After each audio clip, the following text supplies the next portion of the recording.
listen.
All right. Happy New Year, hackers. Let's bring down the music. Happy New Year, hackers. Welcome to Saturday Hacker Day. My name is Taggart, and with me in voice chat are HuskyHacks, Helen of Tor, and Al-Hazred. Welcome, Hey. everybody. Yay, Hello. hello. Thanks for having us on. Happy holidays. Yes, Happy New Year. indeed. Oh, man. What an insane show we have for you today. We've been putting this together for a couple of days, and basically we are going to do a year in review. We have a bunch of different segments to talk about, kind of just going over everything that happened in this absolute garbage fire of a year. And I needed backup for this, so I recruited some of the best hackers that I know to join me on this stream. And he found me chopping wood in my backyard of the home that I grew up in, and came down in a helicopter and asked me to come on stream. And I said, "I told you I'm out of the game." And he said, "We need you. We're doing the year in review for this awful year." There's no out of the game. I told you I'm not streaming anymore. I'd never streamed in the first place, though. That's the thing. No, you're an honorary streamer. You just hijack my streaming equipment for whenever you want to talk about something live, which is fine. And yeah, of course. So we also have Helen of Tor, who's known to the community for a million different reasons, but also has just done her first stream. Helen, she, her, correct pronouns? Yes, no? Correct, yes. All right, cool. Has just done her first stream, and congratulations for that. Thank you very much. Looking forward to the next one. Still trying to decide on the next topic. I have options, though. It's not just what do I do. Right, it's what exactly. would I like to do most. And of course, we have a rookie newcomer to the scene. Not too much of a following, but we're hoping to get the word out about Al-Hazred. Up and coming kid. New bright bushy tail. Go get him, little guy. You got this. Yeah, he's really green. All right. So first of all, I just wanted to start, we're kind of all at home. This is kind of why we don't have our regular streaming rig set up. I'm not anywhere different because I decided years ago to move 3,000 miles away from my family, and I wasn't getting on an airplane.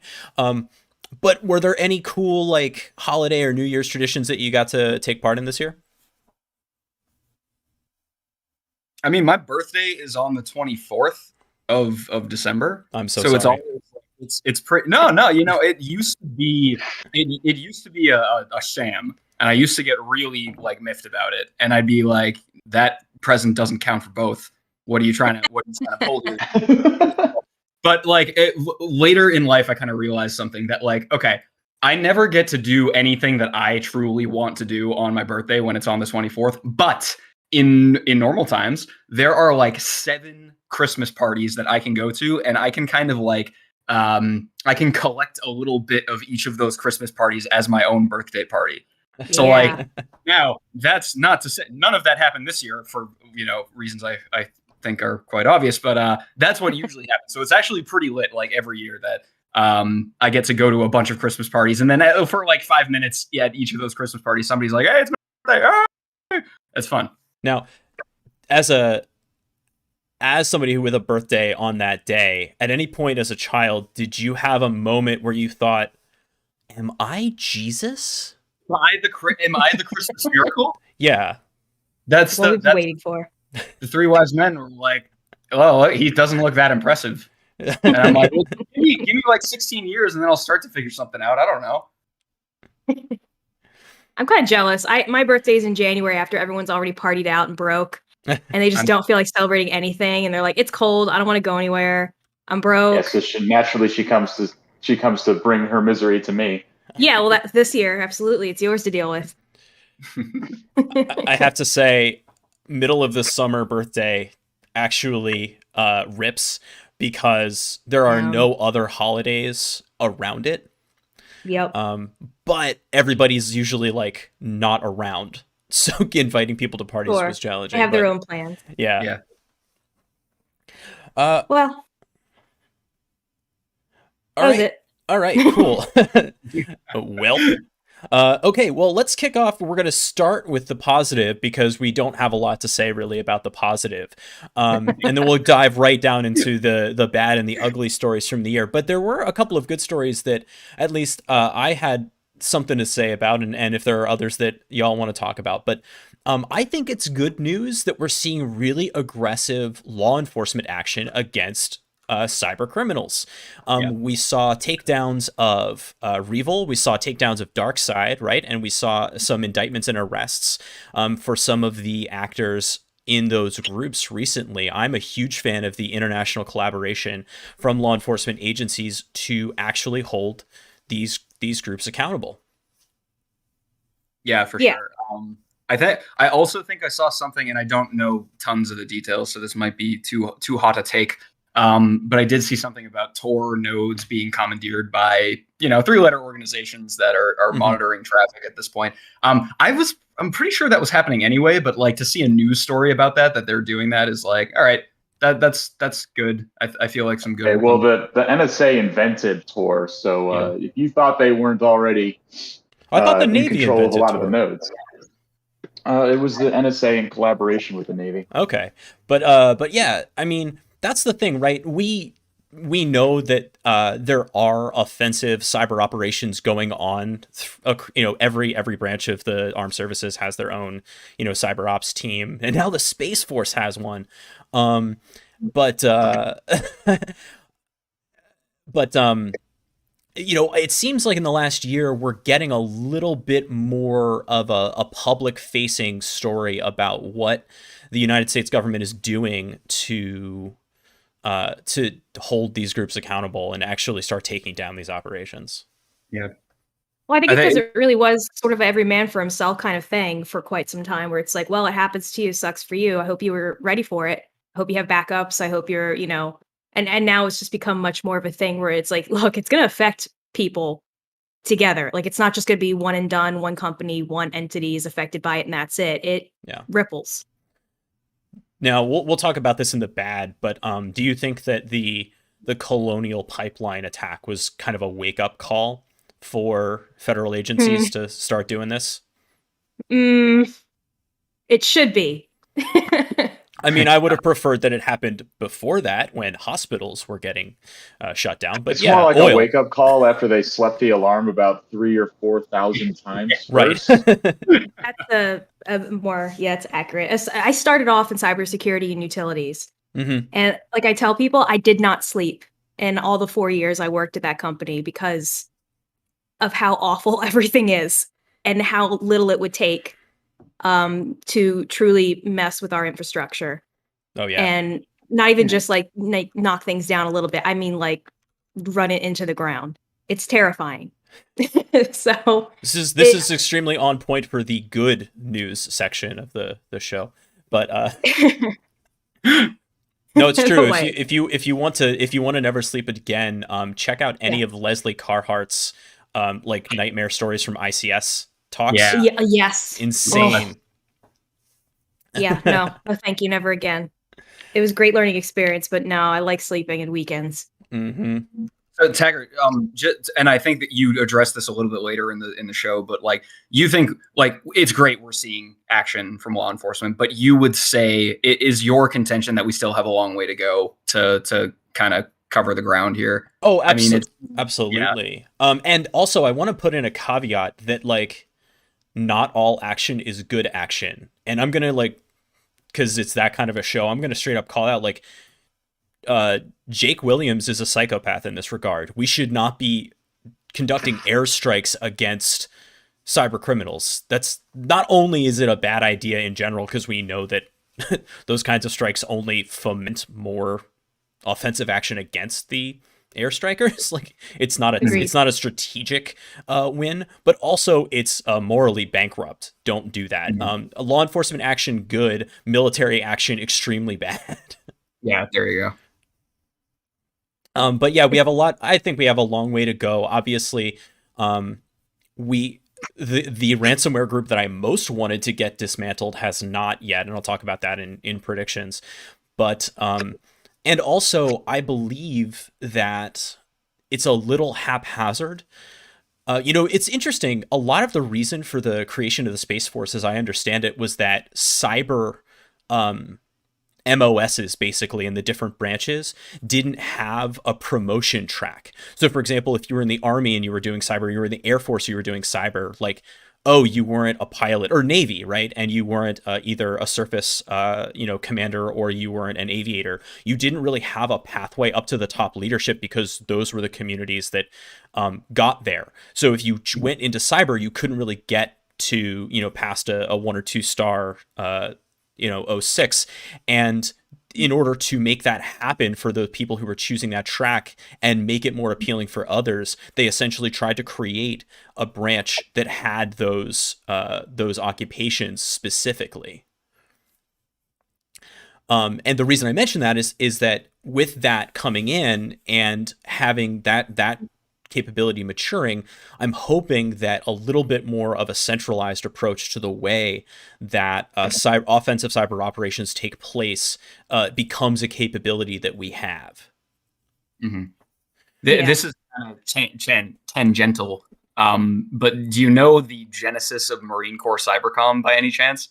It's a ridiculous story. The TLDR is that when the Marine Corps wanted to stand up their branch of Cybercom, they were like, who should we have be the leadership here? Who has a very technical job? I know, pilots. We'll have pilots be the officers. And then after the second generation started to come up, they were like, okay, well, who's good at making target packages? Because now we need somebody who's really good at making target packages so we can carry out operations. Oh, I know, artillery officers. They're good at making target packages. This is not a joke. This is not a meme, by the way. The first generation of Marine Corps Cybercom Command, or Cybercom, I guess that's redundant to say, pilots and artillery officers. Yeah, I think the Navy had a similar thing, although the Navy had the ONI, and they had a specific intelligence officer track that I think was part of the initial inception. And now there is, in fact, a cyber operations officer designation, which there wasn't for a while. Do you mean to tell me that ONI is not just a thing in Halo? No, the Office of Naval Intelligence is a real deal. So they're not just that sword base where you take off and go into the atmosphere and fight the ships and stuff. I'm pretty sure they don't have an offshore, base that way, but it's a real thing. If you look for the DIA and all the sub agencies of the Defense Intelligence Agencies, yes, it is one of the big members of the intelligence community. Well, today I learned. That's pretty. I feel like that's a pretty good approach. It sounds. I mean, I can't speak for any branch of the military. I've only grew up a military brat. That's the extent of my experience. But it sounds kind of sort of similar to the way a lot of companies are approaching it and branching out different roles and having paths to grow because they're losing really good people because there's nowhere for them to go once they've been in a role for a certain amount of time. And expanding more incident response teams and threat hunting teams and intelligence teams and branching those out instead of just having everyone be some tier of cybersecurity analyst, like I see it some places. And what was wild is, for a long time, and I know this about the Navy, but I'm not sure about other branches, was one of the wacky things about the military, right, is that there's this bifurcation between enlisted and officer. Yeah. Right. Which, goes all the way back to aristocracy, but these days mainly is about management versus not management.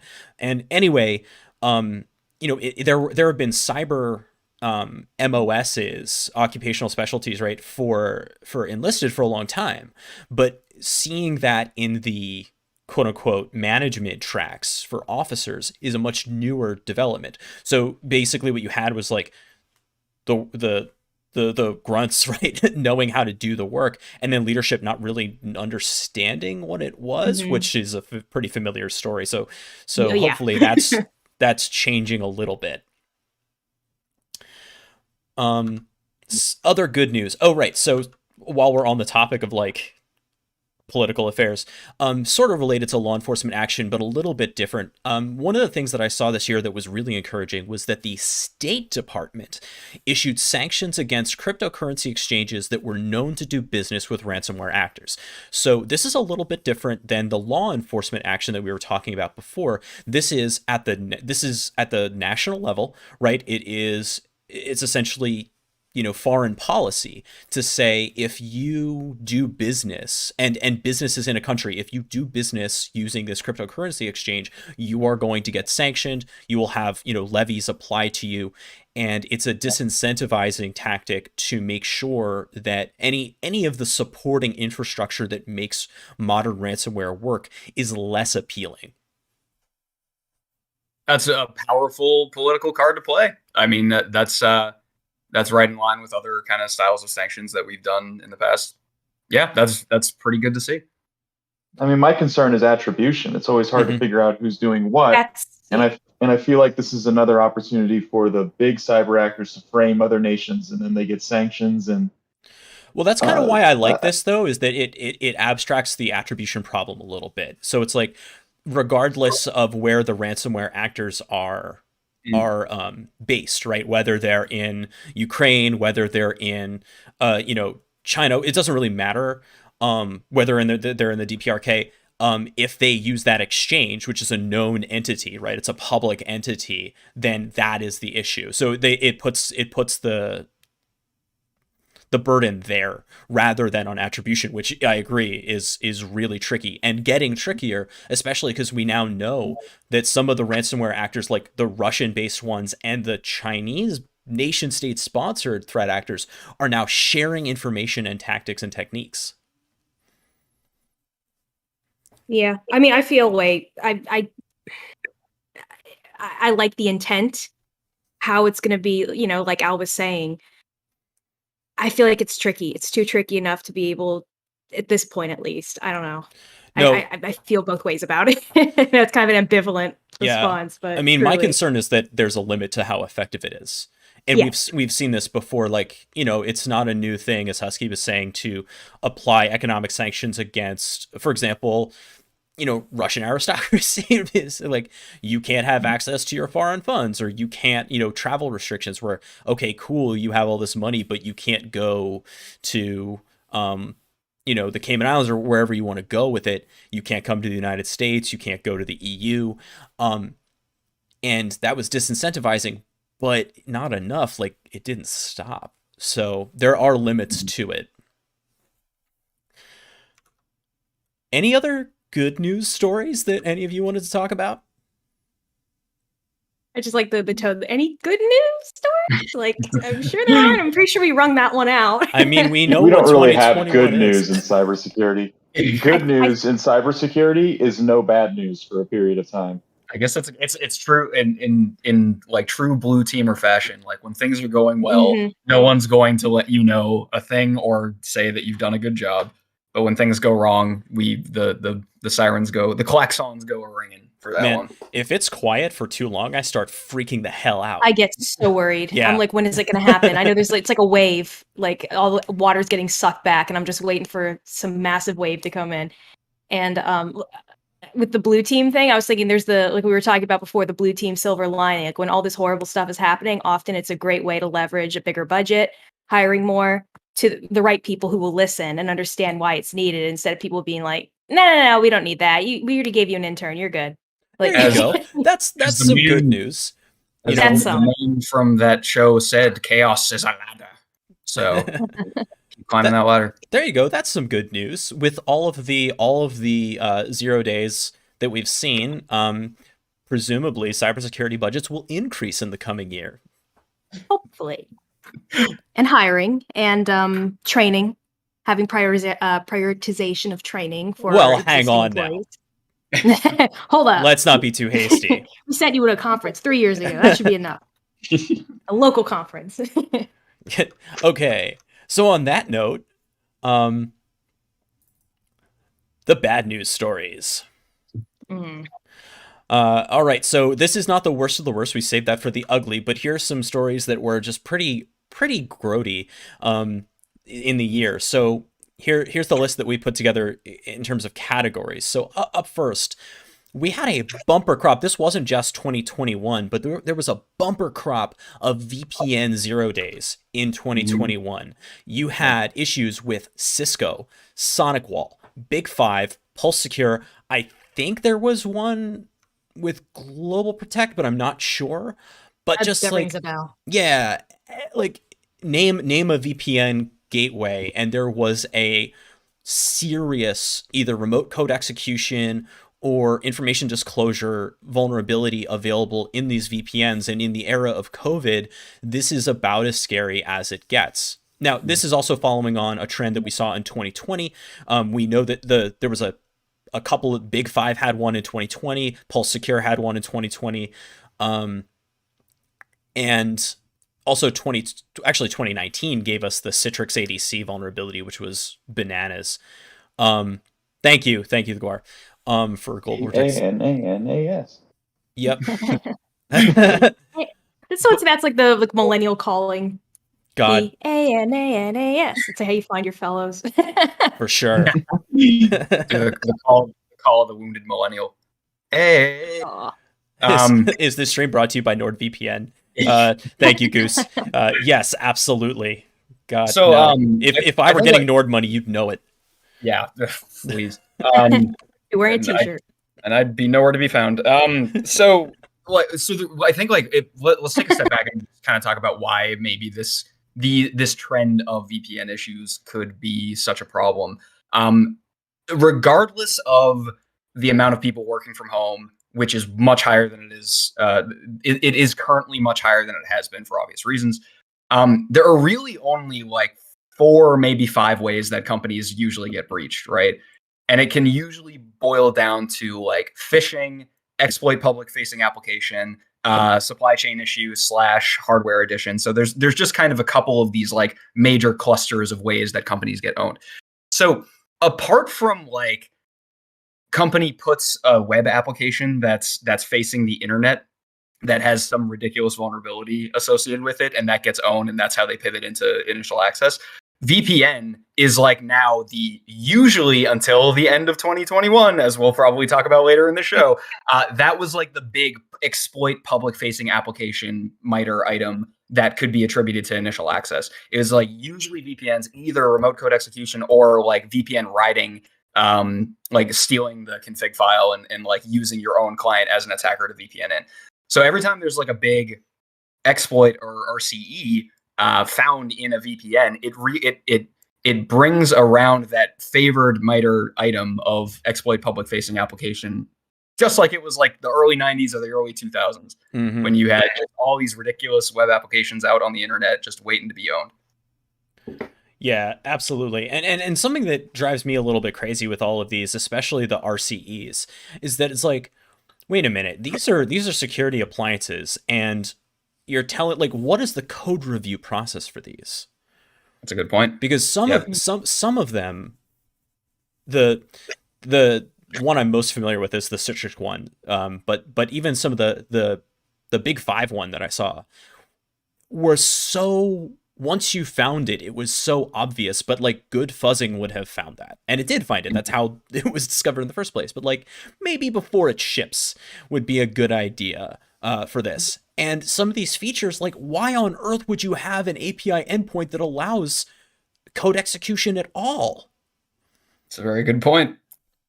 Why would you have a logging library that allows code loading? Yeah, there it is. Arbitrary location. I knew it was coming. Yeah, I was waiting. I was gonna say it. Poor Jindy. I'm just saying that wasn't on the list of bad decisions that came to light this year. That one doesn't even make the list. Like it's like an honorable mention. Well, the decision to include Jindy was years and years ago. My understanding was that was required for legacy support, and no one on the development team wanted it there. Yeah. I mean, like the development team, my understanding was 2 people. Yeah, exactly. No one on the development team. So the guy turned to the guy next to him and was like, "Hey, do we want to do this?" No, but we did it anyways. We have to because it's a breaking change. Because there is no I in team.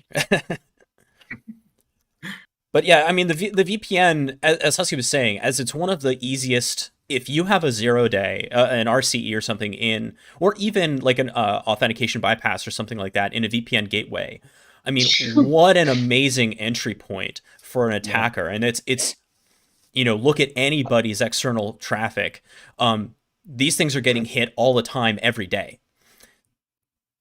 It is a concern, and I feel like the level of quality control for these appliances and these applications needs to go up given their criticality. It's not going to happen. I just feel like it needs to. Yeah, you don't need to roll up the explosive barrels up to the castle wall if you can just drop the bridge, I mean, probably the reason that we're seeing more VPN-based vulnerabilities is just more attention to VPNs because of COVID. I think that's right. People are just like more like attackers are more aware that people are using VPNs, so they focus their efforts on new organizations that have implemented a VPN without really even like improperly or something. And we're just finding more VPN vulnerabilities now. The fact that also your VPN gateway, I mean, it makes sense from a product engineering standpoint, but the fact that your VPN gateway is also usually your network edge firewall, and the fact that if you find a vulnerability in one part of that appliance, you can move to other parts of that appliance, right? Kind of concerning. You could make the argument that isolating that functionality to a separate device may be of value. All right. So in addition to VPN issues, we also had supply chain issues. This was the year of supply chain. Believe it or not. Well, so, we SolarWinds, which we're going to talk about actually in Ugly, but kicked off. It started in 2020, but it started in December of 2020. So really, the story continued into 2021. But in addition to SolarWinds, we had just here are a few examples of some of the supply chain issues that we saw this year. We had the CodeCov continuous integration, continuous delivery service get compromised. So anyone who was using that tool for code testing could have had development credentials for their build pipeline compromised. The Node package manager, always a perennial, had a vulnerability in their GitHub setup so that anyone could push code to any NPM package. That was crazy. I think we had one for the Python pip package manager as well. PHP had an amazing one where the attackers, I'm not going to use the term hackers, but attackers backdoored the PHP source code server in order to attempt to push malicious code to PHP itself. And then also Homebrew, the package manager for Mac OS, the missing package manager, I should say, for Mac OS. There was an RCE bug in that and potential compromise of the supply chain using Homebrew. All of these dependencies that we rely on to get code onto a system, I feel like the level of trust that we've put in these is really, the cost is coming due and has come due in 2021. And we're trying to see, at least people who are thinking about this are trying to come to a new understanding of how we can limit the trust we're putting in these package managers. So I just threw something into the chat. This is like absolutely required reading if you're interested in this stuff. That's Alex Burson's write-up of one of like the most impressive dependency confusion / supply chain compromises that he pulled off. If you just look at the pedigree of the companies that he was able to pull this off on, I mean, it goes to show you that these attacks they're pretty complex, they're pretty sophisticated, but they happen all the time. And they can be incredibly damaging, given what you can inject into a supply chain or a package to get it into an environment. So go check that out if you're interested in that kind of stuff. It's a really good read. Yeah, absolutely. And I'll also say, I mean, supply chain, you could argue, well, this is a little bit more software bill of materials, but it's a little bit supply chain. But even with, what we have been dealing with Log4j, determining exposure for these things is insane. It's so difficult unless you have not only a really solid asset inventory, but the ability to deeply inspect what's going on all of your endpoints to look for these kinds of dependencies. Without that kind of visibility into your inventory, you'll never really know whether you're exposed to these things. Yep. Yeah. I was trying to explain this to my family over the weekend. Like, well, if they're using Java, can't they just stop? Can't they just check? And I'm like, well, the problem is that they often don't know if the library they're using is in use, and Java is used everywhere. It's like all over the place. So, I mean, it's always interesting trying to explain cybersecurity concepts to lay people, but it was Log4j has been an interesting ride. Yeah. Helen, do you want to talk a bit about Tasty Boy's comment, an automatic allow list of Microsoft packages? Oh God, I don't want to talk about that. I don't want to read that. It's just, I'm not a fan of automatic whitelisting, period. Whitelisting in itself is complicated. I don't think it's something that you necessarily should or want to streamline, considering what the risks are. It's a very good point. Yeah. It's something you want to put a lot of time and attention to if you're going to do it. Yep. And where you're going to do it and how you're going to do it and how granular you're going to get. And it should be more granular as opposed to broad. So hearing automatic of just, Microsoft packages, I don't want to see that. So turning back the clock a little bit to December 2020, because I remember where I was when this story broke.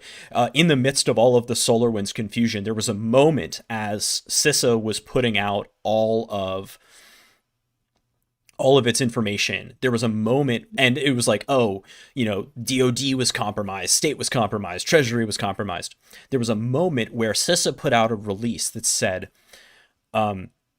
we have reason to believe that there was a second supply chain compromise, a second major vendor that Nobelium had hit, because we don't see any evidence of SolarWinds in the environment, but we see evidence of the same kind of malicious traffic, right? So everyone was like, "What? There's a second one? What is it? What is it?" And then the New York Times, and I usually like Nicole Perlroth's stuff, but this was really irresponsible. The New York Times published, my bad. New York Times was the second publisher. The first publisher was Reuters. And then without secondary sourcing, the New York Times just published in addition, it's Microsoft. And everyone for just a second set their hair on fire, because imagine if the source code of a Microsoft product had been compromised and malicious code been injected into it. I mean, we don't really have to imagine what that might look like. We saw maybe a fraction of that over the last, 3 or 4 weeks. I mean, this is like, okay, I'm going to make a really bad analogy. You know how like in Armageddon, like a little piece of the asteroid actually did hit the planet? I think it took out Paris or something. Yeah, it did. Okay, I'm embarrassed by how much I remember of that movie, but we'll leave that alone. I love that movie. It's such hot garbage. I love it. Oh, yeah. So what, Log4j was the asteroid taking out Paris? That's exactly right. Whereas the asteroid the size of Texas, seriously, imagine if Outlook, okay, or Word, or even Windows itself had what would essentially amount to a rootkit, or a bootkit, really, injected into the build pipeline such that every part of it was signed. The OS believed that it was part of it. Oh my God. And you have there's no way. Yeah, or Teams. Trying to give me nightmares? I don't want to hear this. I mean, that's wake up in a cold sweat. What I'm saying, right? Like, yeah. Now, as a Linux person, this is everyone would just switch to Ubuntu and we'd call it a day, and business would not be interrupted at all if that were to take place. But part of the nightmare with this is not even necessarily, the understanding of what's going on, or not even figuring out the mitigations. It's the communication and getting that across to people who make the decisions and have the money behind them in order to move things forward quicker. Mm-hmm. That, if anything, stops up the works like crazy. It's that sort of thing. To be able to say, this is why it's bad, this is why we need what we need, and this is the manpower we're going to need to get it done in any kind of reasonable amount of time. Even though right now we're already pardon my French, but already we're kind of fucked. But in order to get us less fucked, this is what we need. Moving forward with that's a real nightmare. And it's funny on top of the actual nightmare. To draw a parallel to the rest of the nightmare that we're living in. There was a moment back in March 2020, which didn't happen, but if everyone had just like stayed in their house for 2 weeks and not done anything, right? And we stop this. If that had happened, everyone would have been like, what was the big deal? Right? Because the mitigation would have worked. And that's always what happens, right? It's like, well, nothing terrible happened, so I guess we don't really need this extra resource. Like, no, you do. The thing worked. That's why you didn't see horrible things happen. Yeah. This, for another one, this is like, and I think it was D2, the Mighty Ducks, when he had them all tied together and they had to move together as one and they were all trying to go their own ways. Ducks fly together. Exactly. If everybody just flies together, it can go smoother instead of us stumbling over our skates. There's nothing in the rules that says a golden retriever can't play on the Mighty Ducks. Are you suggesting an Airbud D2? Yeah, now we're combining Mighty Ducks crossover? I'm okay with that scenario. Everyone loves a cute doggy. God, I want to create a project now called Knuckle Puck for no reason. Do it. Yes, we need that. By the way, I used to play a lot of hockey. The Knuckle Puck doesn't actually work. No, it doesn't. My brother, he was a hockey player. And and also related to the Armageddon thing, now I need to know who's going to sing Don't Want to Miss a Thing with me hacker karaoke next year. You got it. This year, I guess.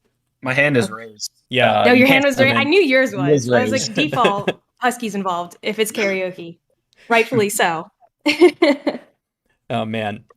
So I put in 0 days here, mainly just to talk about, these are mostly Windows, but not entirely. But we had some really amazing. Oh, this was a red letter year for 0 days, and we're not even going to get into the big bang ones there at the end there. But there were some very, very interesting 0 days this year. So many. You want to talk?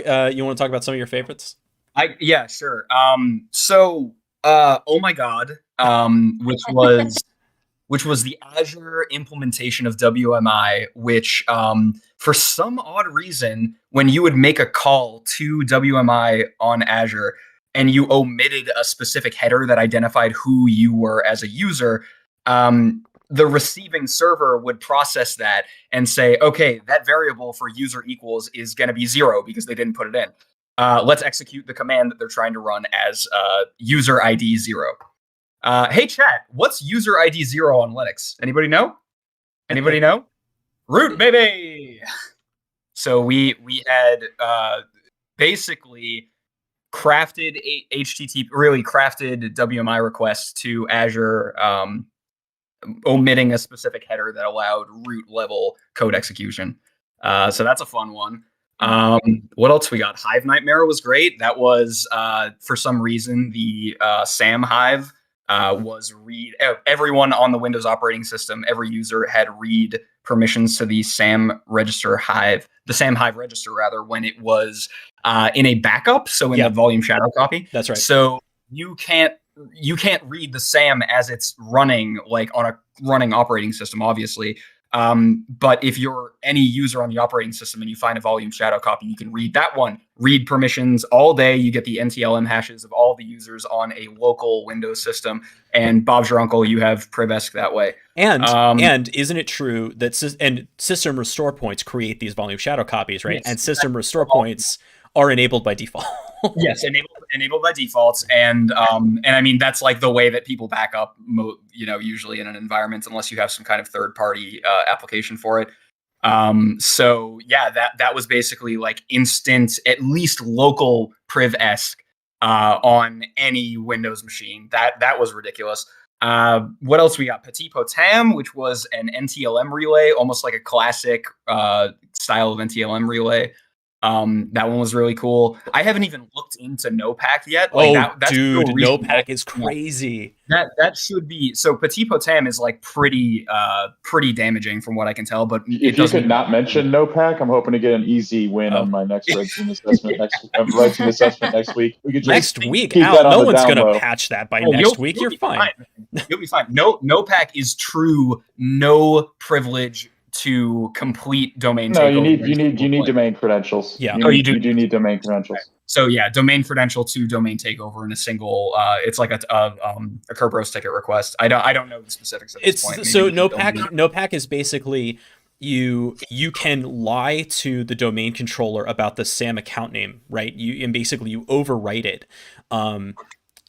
Because you're able to request a service ticket without a pack, right? And as you do so, you essentially overwrite the account that would allow you to access with DA creds. I think Al can probably do a better job than me explaining that, but it's essentially you're overwriting a SAM account name that the domain is using to give you that access, and then you take advantage of That's a pretty good explanation. Cool. That's amazing. It's so. Oh man, so Petit Potam I wanted to shout out for a second just because it was crazy. The patching for it was bad. Do you remember, it wasn't just that it was a gnarly vulnerability, but Microsoft had to try like 2 or 3 times to actually get the patch right. Yeah, because Kevin Beaumont on Twitter was like, nope, try again. Well, Kevin Beaumont and Benjamin Delpy, the creator of Mimikatz, kept on saying, nope, I can still do this. I can still do this. It's so good. Yeah. Okay, so we talked about Oh My God. We talked about Hive Nightmare. Oh, this was just a fun one. Before we get to probably the most publicly impacting, which was Razer products. So it turned out that Razer products, when they were running their installer, ran as system. And so, even plugging in one of these things to your computer, I actually tossed my Razer headphones for this reason. But like, if you plug one of these in, it starts the installation process, right, to install the Razer proprietary drivers and everything, which runs as system. And there's a pipeline, if I remember correctly, where it's like if you trigger the PowerShell prompt from the open file dialog or something like that, you get a system prompt. So it's local privesc. But man, what a crazy cool privesc route for a physical or something like that. Yeah. Yeah, I privesc on my company laptop using that. Amazing. The company I do not work for right now, but I privesc on it with that. Yeah, we did an audit for just Razer drivers across the board because, oh man, it's so bad. And then so the other one that I think from an external standpoint and like kind of a blue teamy standpoint that we saw a lot of attacks with was ProxyShell, or really it was Proxy Token was the name of the vulnerability, and the ProxyShell was the attack. Mm-hmm. Where Microsoft Exchange had an authentication bypass, which led to the ability to drop web shells and further take over all of these publicly facing Exchange servers, which still exist.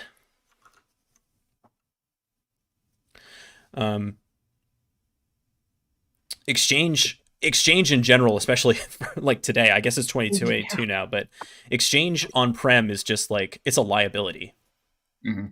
Yep. Yeah, ProxyShell was so gnarly. I feel like didn't CISA or some other agency put out a basically a letter of notification that was like, we're going to go find your environments if you're running on-prem Exchange servers because we can't let this risk like propagate in the environment. Yes, it was that bad. I mean, to the level where essentially Log4j and ProxyShell resulted in the same level of response from CISA. But in addition, you had like, I can't remember if the feds were doing this. Maybe, I think at some point they were. There was like vigilante patching going on where they were using the ProxyShell vulnerability to go in and remediate the issue. Yeah. Use the stones to destroy the stones. Yeah. Yeah, exactly. I totally forgot about that. Memories. That was happening with Log4j too. It was. I don't think the feds were doing it with Log4j though.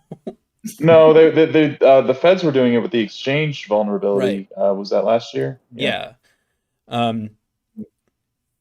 Totally crazy. It's like a couple of years ago there was another one that wasn't patchable, but a bunch of places got their MongoDB databases ransomwared because they were just open to the internet without auth.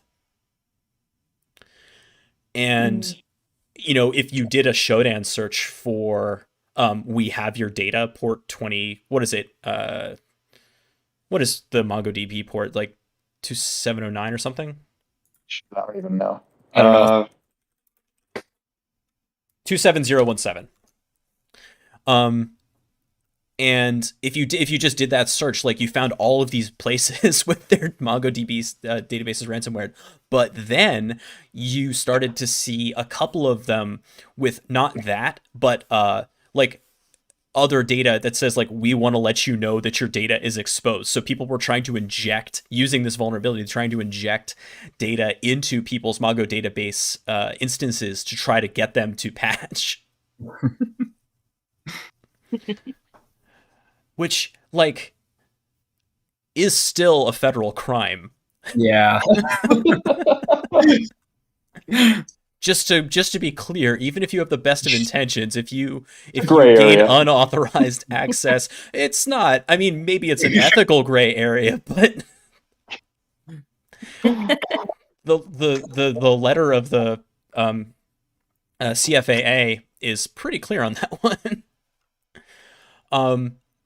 Any other 0 days that anyone wanted to talk about? Oh god, there were so many. There were so many. As cybersecurity becomes more popular, we're going to see more and more of these. Yeah, for sure. Then the last thing I just wanted to talk about briefly was just cloud config issues, and we talked about this a little bit with Oh My God, but you know, generally speaking, and this is only going to get worse, that a lot of cloud configurations are insecure by default, and some of the stuff that's getting deployed by the cloud providers like Azure or AWS does not think about security first. And then crazy. You have less and less capability of controlling what is securable. You know, for example, that Oh My God vulnerability, one of the crazy things about it, yes, it's terrible that the API, if you didn't give it a user ID, defaulted to 0, so you ran the command as root. But if you recall that, and Husky, if you said this, I apologize for repeating, but the version of the API, or was it as like the open? It was WMI for Linux, basically. Was the library? The version of it was deprecated. Like if they had used the latest version of the software that they were supposed to use, this wasn't going to be an issue anyway. Oh no, I didn't. I actually didn't mention that. Yeah. So like again, it comes down to the software development lifecycle. That should have been addressed in that, and it just wasn't. Like I don't know, the refreshes on some of these things is too slow, and there seems to be a disconnect between the development teams for cloud products and essentially the dependencies that they're using when there are security updates. For example, my first CVE came this year, and it came because a tool from Azure called CycleCloud. They bought the company CycleCloud, but their API had not updated to use the latest version of the interpreting software, and that version had XXE available. Can we get some Al has Dracos in chat, please, for Taggart's first CVE coming through? Congratulations, my friend. That cheers. Is awesome. It was very stupid. Well done. And you know, XXE being my least favorite vulnerability to test for. And as soon as I saw that the API was in XML, I was like, oh, damn it. But yeah, no. So I think that obviously that hits a little close to home, but the more people are moving to cloud and the more people are deploying these things, I think you're going to find that we cannot trust the cloud vendors to be doing it, quote unquote, right when it comes to security. Another example, Azure Web Apps. This is a thing where they kind of Docker containerize up whatever code you want to deploy, right? And then they handle the web server side of it and they do the routing for you, right? Mm-hmm. You don't control the version of Apache. You don't control the version of PHP. You don't control the version of Nginx if you want to do Nginx, and you don't control the version of Python if you do a Python app. And any of the configurations, like, for example, if you wanted to change up this is more compliance, but if you wanted to change up like the TLS ciphers that you're using, you can't do it because you don't have access to that layer of the application. So you have to trust that what the cloud provider is providing for you is appropriate. And it turns out it might not be. It's OPP, man. It's other people's property. Yeah. Down with OPP. You know me. The business owners are down with OPP, but I mean, if we take a closer look, is this really? I don't know. I mean, go ahead, Talon. I was gonna say I took a cloud threat hunting course. I think it was a Black Hat course, and if anything made that very apparent, it was that course, because you were doing it was like hunting in AWS and Azure, and then using those native applications as well, like Athena, I think was one, and then what else? Yeah, so it was very limiting. There was only so much you could do. There's only so much you can see. There's only so much you could correlate across. And a lot of it was based on, obviously permissions and what you had access to. So it almost kind of limiting in when you're doing hunting with what you have access to from a seam. You have a very limited fragment of a big picture of what you're trying to accomplish. And it's scary because, we see more and more stuff being moved to the cloud, to clouds, off-prem, out of our control, out of our hands, out of our reach, I suppose, of what we can see. And then trying to put together stuff with that access, and I don't know. That's an incredibly good point. And the logging for a lot of this stuff is either prohibitively expensive or hard to configure. CloudTrail sucks, and the Azure logging is no better. Even if I think Microsoft did a little bit better. They made some Sentinel capabilities free that used to be part of the E5 enterprise license, because they were like, oh, this is just a basic security thing, we're going to make this free. But even so, let's say that you have the ability to pay for all this. Do you have the capability to actually configure your CloudTrails to actually log everything that you need? Do you have the ability to integrate that with your SIM or your SOAR in order to see everything that you need to see from a detection standpoint? Do you have the expertise or even the personnel to look at all the detections and filter the noise? There's so much going on here. And cloud, one of the things that drives me crazy about cloud is that a lot of times the knowledge domains from traditional IT don't map super well onto how things work in the cloud. Yeah. It's all 100%. Super proprietary craziness. Yeah. Oh my God. Just look at the difference in how you have to do stuff for Terraform providers. If you want to spin up stuff automatically with Terraform, the way you would do it in Azure versus AWS, it's night and day. Yeah. And I one of the tenets of security is, check the logs, look at the logs. But one thing a lot of people who aren't working with a lot of logs on a regular basis forget how expensive logging is. Insanely expensive. And then depending on where your geographical location and the jurisdiction, how long you can retain them, how long you're supposed to retain them, the granularity of the logs, especially if you're working for somewhere international. I worked for a company where we had, offices in Germany. And then we also had offices in the UK. So we had different privacy laws. We think that we had the Works Council with Germany and GDPR to deal with in the UK. So a whole lot of things that you're playing around with. Exactly. Which just complicates things further. Definitely does. But yeah, so I think this wasn't one of my predictions, but I think that one of the things we're going to see in 2022 is that more core cloud services are going to be revealed to be extremely vulnerable to something. Yep. That's a fair assumption. It's just more attention to cloud services because they're being used more and more. Yeah, it's funny, Ali, you mentioned that. It's like the open source theory of many eyes, right? It only kind of works on the offensive side. You know what I mean? Like the more attention something is paid, the faster a vulnerability is found, but it's usually found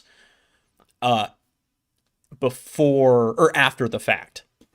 But the vulnerability is usually also more dangerous too because it's being used in more places, and it's and people are going to have more of a knowledge of the technology and an ability to scan for it, test for it, and so on. So it's a kind of it works on both sides of the coin, I suppose. Absolutely. But I mean, like things aren't getting, like these VPNs didn't see more development time just because COVID happened. Like it's the same amount of development. And yeah, the same mistakes are made. It's just more people paid attention, suddenly turned their eyes onto VPN software. And those mistakes became more obvious. Yep. All right. Then, John Donora says, I've seen instances where local IT people were fired for not getting on board with the cloud approach. Our corporate overlords don't want any discussion on this topic. Yeah, I mean, here's the thing. The more you can... Services are super appealing to enterprise. And this also scares me with... we were kind of joking before the show about... Actually, no, during the show too, about corporate investment in training.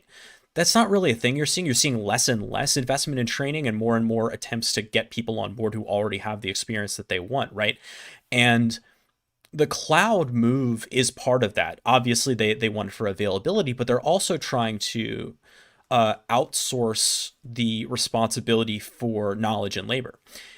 Paying for that as a service is very, very appealing for them. And they don't want to have to maintain a knowledge base in-house to operate their business. I think this is an extremely myopic approach. I'm a big believer of having expertise in-house because when things go wrong, you need to have somebody who knows how the thing actually works. I think along with that, isn't there also an element of risk transference as well? Oh, yeah. Yeah. So that as well. It's another thing that they can kind of keep their hands off of if something goes wrong and be like, well, it's not going to change the fact that it's their data or their customer information or what have you, their financial information that's being compromised. But hey, it was entirely under blame transference. Well, no, it is risk transference also from like a compliance and like risk assessment standpoint. Yeah, because if you do a risk assessment for an application, I've run into this situation. Like if I'm doing a risk assessment or I'm doing like an application test as part of a risk assessment, and the asset or the application is SaaS, I can't test it. Right? I'm not allowed to test it because it's not my infrastructure. I don't have access to the server, right? I don't have access to the source code. I can, there are some situations in which I can get a waiver to hit something, but most of the time, the letter of the law or the letter of the agreement and the liability is that it's not our application, so it's not our risk and it's not our liability. And that is really appealing for an organization, right? Because if you don't have to accept that risk by giving it to somebody else, cool, we'll pay that money. That's super appealing. Yeah. Yeah, that drives me crazy too, even when I find like obvious vulnerabilities in third-party applications. Oh yeah, that's the best, where you're like, and they're like, okay, well, not our problem. You're like, cool, well, it's gonna be at some point in one way or another. So White Cyber Duck says, and this is tangential, but please already have 5 years experience for an entry-level job. We don't care to train people. Goose, I got a line for you. You're going to use this next time you go into an interview, okay? You're going to look them dead in the eye when they say something like that. And you're going to say, are you looking for someone with 10 years of experience, or are you looking for someone who's got 1 year of experience 10 times, all right? And just see what happens. I don't know what it means, really, but, like, man, does it come off as confident. Here, just throw that out there for me. I want to see how it goes. Just say some words. Yeah, do the Amy Cuddy thingy. Get your testosterone up and your what is it? Cortisone. I always get the two swapped up. I think it's the stress hormone. Get that down. And then it doesn't matter what you say, just how you say it. God, yeah. I mean, that's a whole other thing. Talking about the direction that organizations are going, not training and ask like insane asks. My favorite was there was this was in software development, not security, but there was a job listing that had a request for experience with a JavaScript framework that was longer than the existence of the JavaScript framework. Like, it's like, oh yeah, we want 5 years experience with, Next.js. Next.js has been around for 3 years. They always do that. Yeah. Like, it's going to, I would like to believe that there's going to have to be a reckoning about that hiring process, because there's no way that the trend can continue where you have not only the inflation of experience, but also the inflation of like what certifications people want to have, while organizations de-emphasize training budgets. So for example, like SANS business model requires organizations to be willing to pay for their staff to get trained. 100%. If they don't, SANS can't make money, but also no one on their own can afford. Like, there are some scholarships. I know Goose in particular got some cool SANS scholarships, and congratulations, by the way, on this successful year. And their work study thing. Yeah, but that is the exception to the rule. The primary truth is that certifications and that training is expensive as hell, and an individual who, by the way, is probably working another job, maybe, or in our case, definitely, our generation's case, definitely paying student loans, right? How are you supposed to afford this stuff in order to make that leap? So the organizations who are taking this approach are causing a brain drain. They are limiting their own hiring pool by doing this. Yeah. I mean, I know it's a real spicy topic, especially to get on like InfoSec Twitter when it comes to formal education and certifications. Yeah. You have various schools of people who say it's unnecessary, it's all just a money grab. You have others who say it's just, I think some people are saying it is like further saturation of the field, where now they're starting to have quote unquote standards as far as like, you must have a bachelor's degree, you must have this certification that costs 10 grand to go in person and get. It's really one of those things where it's hit or miss as far as what they go, even within the same, even within like SANS. There are great SANS certifications that personally I've taken and I thought were fantastic, were worth it, I would promote forever. And the other ones where I'm like, you know what, this really just looks nice. And I can't say much beyond that. Mm-hmm. When I say it's a worthwhile course or worthwhile certification, again, also that depends on who's taking it, who's learning from it. But having it priced so heavily and having it priced to the point where, like you said, you have to have a company who has a very decent training budget, not even a decent training budget. Those are like $7 grand, almost $8 grand now, SANS certifications. Mm-hmm. And I think within the past few years, it's grown like a couple thousand, maybe. I don't remember it being that expensive, still pretty expensive. About to hit 10 grand without even going there in person and paying for a hotel for the week. God, even OffSec, right? I mean, we were looking at the price for the new SOC certification from OffSec, which I'm not sure if I trust, but either way, like that, the OSCP is in many cases the entry level to offensive work, right? And that thing costs a lot of money. Mm-hmm. It is It's not as much as SANS though. No. This is like it's SANS is like 8 times as much as OSCP. SANS is a payment. But SANS is designed specifically for businesses to pay. Like, that's the line you always hear. Whereas you don't hear that so much with the OSCP. The OSCP is intended for individuals to pay that money. Yeah, that's fair. Whereas, and by the way, but neither is working, right? Like it's if I can't afford $1,000, I definitely can't afford $8,000. Yeah. What bothers me mostly by this is that what people often, the truth is that it's not that we have a lack of people who want to get into cybersecurity, information security. It's just there's lack of people who are going to be able to fill the roles that are required.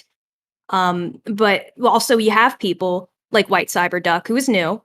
But to say, hey, come back when you get this $8,000 cert, you're really putting a wall up between people who have the capability, who have the passion, who are smart, who could do the work, who could easily be trained to do the stuff to get themselves into the door, but then they're being held back just because they don't have XYZ, which costs an insane amount. It's like what was that commercial that's like, I can't find I can't get a job because I didn't go to school. I can't go to school because I didn't have a job. It's like that thing. Dropping the oh wow, I'm reaching far back for this one. Yeah, you know what I'm talking about though, right?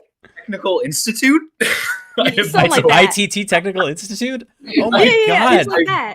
I want to say that was ITT Technical Institute. I'm sorry, Helen, go ahead. Yeah, no. I'm trying to remember which one it was too right now in this moment. I'm like, it's one of those, but it was making me think of that. And, luckily enough, you see people, able to find scholarships and, discounts or what have you, able to, scrape some stuff together. But to get people who are able and capable and willing to do the work shouldn't be this hard. And I don't like people kind of being vultures and trying to get as much money. I get everything's a business, but still, with the field of such a need right now, and that's need that's only going to be growing, keeping people out like that really rubs me the wrong way.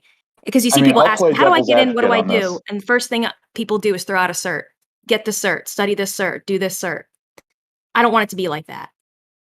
Yeah, exactly. I mean, I'll play the devil's advocate on this though, but because you're definitely right, and I don't like the barrier to entry is too high for a lot of organizations. But at the same time, we have a big problem in this field where a lot of people can talk the talk to some degree, but when they actually sit down to do the thing, they have no idea what to do. Yeah, but people with certs do that. Yeah, people with certs do that too. But the problem is, if you put yourself in the shoes of a business owner at the moment, and ask yourself, how do you distinguish an applicant who can talk the talk versus one that can walk the walk? And one of the ways that makes the most sense to them is the certifications. Sure. Whether that's because it looks good on the resume and so on and so forth. And regardless, certifications might be too expensive, but they're still better than needing a college degree. Well, that's why I'm saying they shouldn't be stupid expensive, especially for the entry-level ones. Right. If one's like something you can reasonably put together in a few months, that's one thing versus people asking, there be a CISP for an entry-level position or have a SANS cert for an entry-level position. Yeah, it is a kind of a low effort interview process that is part of the problem. I think both things are true. Al, you're right that the cert is a first pass filter for hiring managers, right? But it's also true that the certs are expensive, and also they may not does the Sec Plus tell anyone that it means that you have broad knowledge about the security landscape, but it doesn't necessarily mean that you can on day one, get going as an analyst. That doesn't tell you that. Here's my take from the other side of education and training. Many giant universities are now eschewing the SAT and the ACT, and I couldn't be happier about it. Yeah, my it favors the people that can afford the classes and the tutoring. And this may coincidentally follow along racial lines as well. It does. Yep.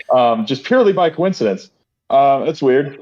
But I've heard that too. That a lot of schools are just saying look, this just favors the wealthy too much. The University of California, the biggest state school system on earth, and also my employer, has decided not to use SAT and ACT scores because it's not effective.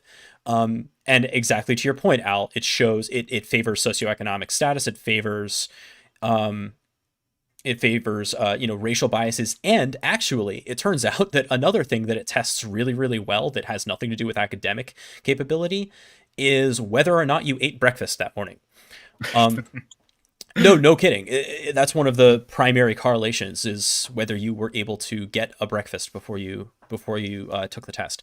And so they're using, other kinds of metrics for that kind of academic filter. It's higher effort on the side of the admission department, but it's worth it because you get a better cross section of applicants. And I think that, I think somebody, maybe it was Angel, said, do a practical interview for sure. The problem is that in most places you have to get past the HR filter before you get to the real people that you'd be working with for that interview. And that's why those certifications and those kind of first pass filters exist, to limit the amount of interviewing that the actual team has to do. Yeah, that I'm fine with. I have no problem as long as those certifications specifically for entry-level positions aren't insanely priced and completely inaccessible, because you have people trying to get into this field. And I don't think, not just anybody should just be able to show up and say, I want to do it, train me, and not put in any kind of effort beforehand. Yeah, that's not at all what I'm saying. And I think Angel D, the issue is that everybody follows everyone. So whenever something is hyped or by a certain way, then the rest will follow. That's like kind of like what I was saying with like the CISP. You see people throwing that out, not even necessarily knowing what it is, who it's for. You see it for like these lower level technical roles, when really it's a great management certification more so for that level. And you can't even, I think, hold it until you have 5 years working experience officially. I think until then you're just an associate of ISC squared. One wonders. Go ahead, Helen. No, that was really it. It was just, it needs to be appropriate pricing wise, attainability wise, and not just have, whatever one is hyped out or big, especially if it's most expensive, thrown out there and thrown haphazardly on job listings, because then it's going to discourage people for even trying to enter the field, because they're like, I'm never going to be able to do that. Everybody's asking for it. I'm not going to afford it. I'm not going to be able to pass it. And that's not to say, defeatist attitude is going to win, but also you have to make it realistic. Otherwise, we're going to continue suffering and having not enough people able to do the work or wanting to. There are base. There are some. We've gone off the rails a little bit, but I think this is a really good conversation. But one of the things I will say, just to kind of close this out, is that there are some challengers coming up here. So you have, Heath Adams, the cyber mentor, with his PNPT, which is way more affordable. And you see that some job applications are looking at that as an acceptable cert. One of the things... CRTO. Yes, that's right. CRTO is very affordable for the training, the equipment that you're given during the training, and the lab environment, and the quality of instruction. CRTO is it's a steal for what you get in that course. And I will say that I've even given the advice to folks, not that long ago, say, hey, if you're in the top 1% of Try Hack Me or whatever, maybe the hiring manager won't know what that is. But I think that advice is changing. I think people do know what that means now. And it's worth talking about the independent stuff that people are doing to prove their skills. I know that when we were interviewing recently, that was something that we saw come up, and at least, we were in a position to say, no, that means something. Well, there you go. Yeah. Awesome. It's great that you were in that position to be able to catch that on a resume and recognize its value that it brought for the candidate. That's awesome. I feel like that's going to happen a lot more as our generation kind of steps up into the hiring manager positions. Yeah, and Gingerroot says that for one of his Big Four interviews, they asked about the Hack the Box rank. There you go. That's great. Quite the data point. Yeah, I get asked about my Hack the Box rank now and then. Interesting.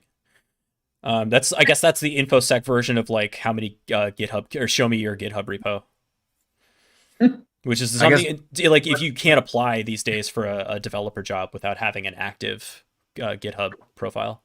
I mean, like in some cases, the InfoSec version of show me your GitHub is show me your GitHub, though. Yeah, I was about to say that. You beat me on that one. I really like that, the GitHub and the Hack the Box and Try Hack Me ranks and scores and stuff. I like that for multiple reasons, because it, one, shows the person working on it. It shows, their score, their ranking, what have you. But I know like there's a lot of technical tests sometimes for certain roles. And for some people, they're not necessarily the best. I know I'm going to get something back for this, but being tested on the spot like that, depending on their personality type or just even getting nervous. And I know you're like, oh, okay, whatever. That's part of the job, is you're going to be nervous and put on the spot. But, it's another way to see how that person performs, outside of just a formal test. Absolutely. I'm all for as many practical assessments as possible. I also really like a writing sample that Yes. asks Oh people yeah, to that's real important. explain something about the work. That does a couple of things. It explains the thinking, the thought process for someone. It shows not only their communication skills, but also it requires them to put their expertise on paper. And for people who may be nervous in interviews, having that writing sample gives them an opportunity to present themselves in a different medium with a little bit more preparation to show what they can do if you give them a moment. Yeah, you mean their soft skills? Oh, freaking hate that term. You've always said that you express yourself best in the written form, right? Yes. Like that's a thing that you say that you do well. Absolutely. Yeah, so that's perfect for somebody who approaches it like you approach it, where you say, when I can get my thoughts down onto paper, then they're of their best quality at that point. Exactly. Yeah. All right. Closing out this completely unintended training and certification conversation. I mean, that really is the discourse in InfoSec. Let's talk about the ugly stories. The really gnarly and also just stupid stuff that happened this year. All right, here we go. We're going to have to kick it off with SolarWinds. Because it led into 2021, and God, I mean, just there's so much to dig into here. Just take any piece that you want. I have like my personal favorite here, but I'll let someone else start off if anyone wants to. I have, and this is a personal anecdote, but like in a former environment years ago, not anytime recently, but like years ago, it was on the table for us to use SolarWinds as a as an enterprise wide asset manager solution. And I just remember being like, wow, that would be so cool if we could just have a thing that did all of the asset management for us. I don't think I left before that project ever got off the ground, and I don't think it ever actually happened. I wonder sometimes. I really wonder sometimes. That's all I'll say. That is all I'm going to say. Oh, man. When that hit, I remember thinking back to a place I worked where SolarWinds was used for the asset manager, and I felt so relieved I would no longer be there. I was like, I'm just imagining the nightmare over there. Oh, man. Yeah. So, geez. Okay, I think what I'm going to have to start with SolarWinds is the way this thing was found. And this has to go back to 2020 if you remember this story. God, just this thing was like a Tom Clancy plot. So yeah. if you recall, FireEye had been compromised, and their red team tools. Yeah, that came first. Right, the red team tools had been leaked, which I think is very funny. Given not that crime is crime, but a little ironic at least, given the fact that FireEye makes such a big deal about never open sourcing their stuff. Like that's their entire business model. Your brand. Anyway, so FireEye got their red team tools compromised, and in the incident response to that, they staffed up and were doing a bunch of just monitoring everything. And what they saw, it was a single analyst. Kevin Mandia put out a blog post that explained all this. It was wild. An analyst on her first week. And, so Helen, do you remember that moment? Actually, Al, you were an analyst or a threat hunter for a while too, right? Yep. Okay. Do you remember like when you just started and you don't know what's okay and what's not, so you just have to look at everything, right? So that's where this person was, and she was looking at MFA requests, and one of them was for a user for a new phone number that had never been seen before. And so she looked into it, and it turned out that somebody's MFA, it was the MFA token actually that had been compromised, right? So you could use whatever device you wanted. Had been compromised on the actual authentication server. And it was that detection that led to finding the Nobelium activity inside of SolarWinds. So if that analyst had not been looking at that specific anomaly, this might have gone unnoticed for a while longer. Yep. Damn. Good for her. Yeah, absolutely. One of those things where it's like you get inured to stuff, right? I mean, I know that there's a lot of noise that I get in my inbox that I just have to sort of ignore, and I have to build out other tools to get, separate the wheat from the chaff when it comes to the logging telemetry. But sometimes that set of fresh eyes that doesn't know to ignore stuff can reveal pretty exciting stuff. Oh yeah. And also it kind of forces you to take another look too, if you're, helping out or mentoring a newer analyst and they're asking, and, you're trying to point out why, like, this is okay, or this is quote unquote normal, or what have you, and walking through it. God, I can't imagine having that analyst come to me. Oh, geez. Let's see. What else about SolarWinds? And it's just really impressive that she had the courage to speak up on the first week about seeing something. Because I know I probably would have been like, oh, this is probably normal. It's my first week. I'm just going to chill a little bit. I don't want to look stupid or something. But so she spoke up, and it turned out to be a little bit of something. A little bit. I was the opposite. I annoyed the piss out of everyone because I would always asking, because the last thing I wanted, I'd rather be the annoying person who was always asking is, how about this? Is this all right? Than the person who saw it and marked it and then moved on. And then later it came back and they said, who looked at it? And it was me, and marked it as all right. That was my big fear. Oh yeah. I was definitely the dog barking at every car that went past the window for months. But yeah, and I think that's probably a good instinct, assume, but until you know better, assume malicious intent. And even then, I think maintaining that a little bit of naivete when it comes to looking at alerts that are just a little bit weird, I'm really grateful to work where I work because they give us a bunch of latitude to say, like, look, if you see something weird, go dive into it. Same. The ticket counts will be what they are. Go do the work that you're supposed to do. Absolutely. No, same with my place. They'll encourage analysts, anyone at any level, basically, to be like, if something looks weird, or, they encourage us to talk to each other, to work together, to put our heads together, to look at things, poke at things, take them apart.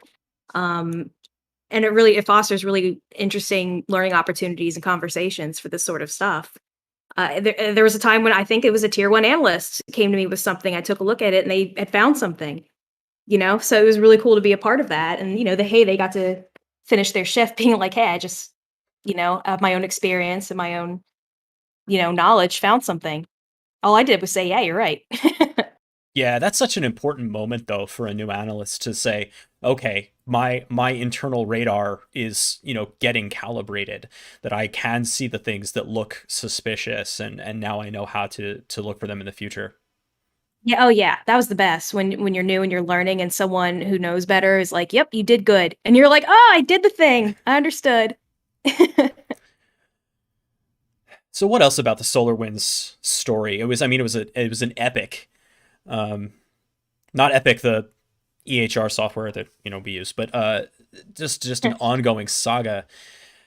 God, let's see. I think one of the things that drove me a little nuts about SolarWinds was the way that it got reported forever.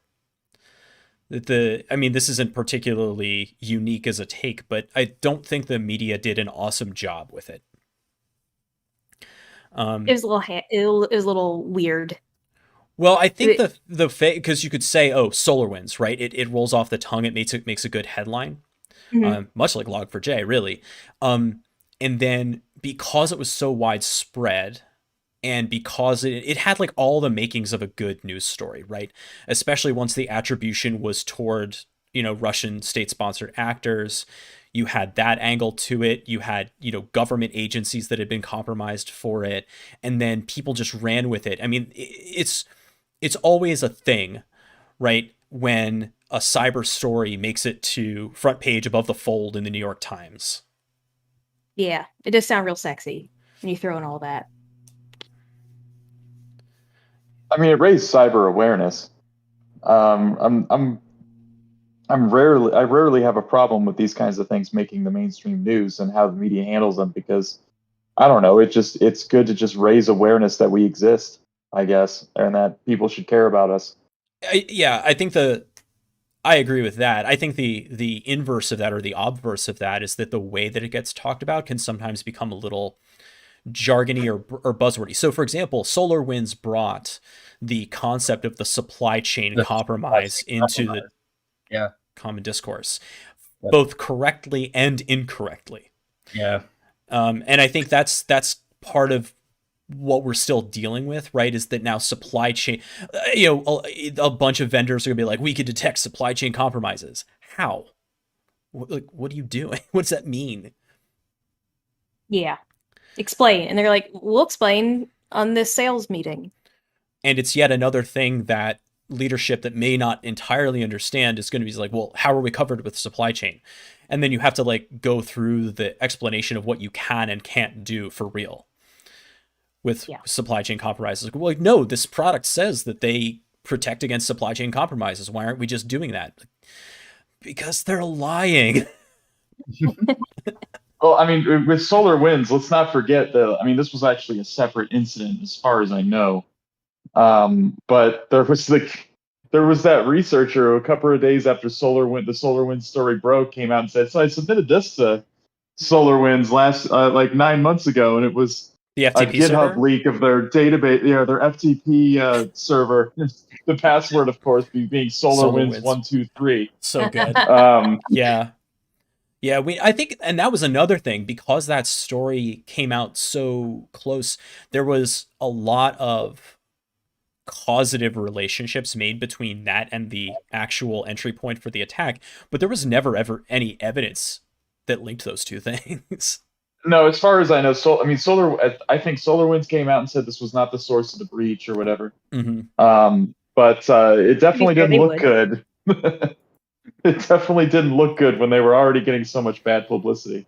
Oh yeah, wasn't this also the year of the interns, pretty much? Goose is right. Yep, they blamed the intern for the password for the SolarWinds 123. Ah, jeez.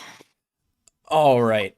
Well, let's close the book on SolarWinds. May they be free of unauthorized source code commits. Where to God, I thought you were going to say, may they rest in peace, and I was going to be like, oh, man. Well, no, they did, because SolarWinds changed their name. They actually rebranded. Yeah. Did they? What did they change their name to? Winds of Solar? No, they did. I didn't know that. It was like they did what Blackwater did, right? Yeah, they became Enable. Edible? And I've literally never heard that word before in my entire life. Yeah, do you guys remember the Nokia N-Gage? You're old enough for that, right? Yeah, it's like that N-Able. Engage. The what an abomination. The N-Gage is the thing that, like, at the bottom of a Minecraft world, like, that's what the bedrock is made out of, because you can't. Is that the meme? I don't know. Oh God. Oh man. It was like the first gaming phone. Yeah, it was like the sidekick's ugly older cousin. Oh man. Bring it back. Yeah, I mean they did the Razor, right? Enable. Wow, what a horrible name. That is worse than SolarWinds. Well, SolarWinds was already a bad name. But I mean, it was okay. It had nothing to do with what they did. Sense. Yeah. It did make sense, but it's stuck in your mind, which is important. It's like network administration software, SolarWinds. What the fuck does that mean? Well, okay, so to be fair, Hazred. Let's if that has to do with my brand, you out. No, thank you. Okay, to be slightly fair to SolarWinds / Enable, I still think the worst rename is Blackwater, and also it's the worst organization. I was about to say, not just the rename that's the worst there. It's private military contractors are morally bankrupt, but it's they've renamed themselves to XE, like the atomic atomic symbol for Xenon, but it's pronounced Z. Z services. I don't like anything about that in a general sense. Yeah, I don't like it. How dare they besmirch the name of a noble gas? Look, because they're like, oh, we're so non-reactive. That's what you want in a PMC too, right? Non-reactive. Oh God, we fluoresce with the right amount of voltage going through us. Good All right. Lord. Anyway. So moving on, of course, we had quite a lot of ransomware this year. That's not particularly new, but we had some just absolute barn burners. And so I put a couple on here, but there are some others that if you want to talk about them. So we had the Colonial pipeline. That was DarkSide. Right? When my dad is like, "Hey, this ransomware attack is really bad," you know that things are going south in a big way. Yeah. Right. I mean, it's when my cyber news thing, I use Feedly, right? And I basically have it split between a cybersecurity feed and a NatSec, like foreign policy feed, right? And when the two start looking the same, you know that there's a major thing going on. Like when Lawfare starts talking about a cyber thing. Yeah, the third release valve there is the CNN headlines, and once those things make a triangulation, you're like, it's the end of the world. We got to roll. Get to the bunker. My mom is my gauge. When she knows about it, then I'm like, oh no. That's what I'm saying. Exactly. She texts me like, I haven't heard of it. She'll text me like 3 days late. She'll be like, have you heard of this? I'm like, oh yeah. I haven't stopped working because of it. I showed you that text from my dad that was like, wow, that log4 thing was real bad. This log4j thing seems serious. Yeah. When the rents know about it, that's it's quite the flag. But yeah, I mean, so Colonial had economic impact, it had infrastructure impact. Didn't kill anybody, even though some of the hospital ransomwares from the year prior did, and nobody cared. But I'm not bitter about that. But yeah, so Colonial really, I think, made a bunch of lawmakers sit up and take notice. And it seemed to be, there was probably stuff in the works before this in DOJ, but it seemed like Colonial kicked somebody's ass where they were like, hey, you need to start pulling your levers to make this stop. Yep. Does anyone remember what the attribution for Colonial? I mean, it was DarkSide, right? But DarkSide, it's one of those things. One of the things crazy about attribution is that a lot of the Russian/former Soviet bloc operators are getting support, even if unofficial, from Russia, like this, from as a state entity. They're getting funding and technical support from them because there's no incentive not to, and there's a huge financial incentive too. Right? Because there's plausible deniability from the attribution standpoint, but at the same point, money is coming in to areas that have limited ability to make that kind of money. So it is nation state related, even if it isn't directly attributed to a nation state actor. This next one is also sort of a supply chain thing, which is the Kaseya compromise. Yeah, right. Software management supply chain compromise. Interesting and kind of terrifying scenario to think about. Yeah, so if I remember it correctly, Kaseya, has a product that MSPs would use to manage their clients' environments. Is that about right?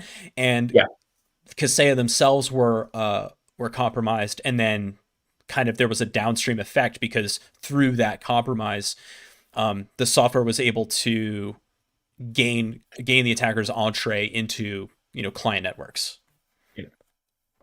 Sheesh. Yeah, that one was scary because it was kind of it was like a compromised turducken, right? You had ransomware plus supply chain,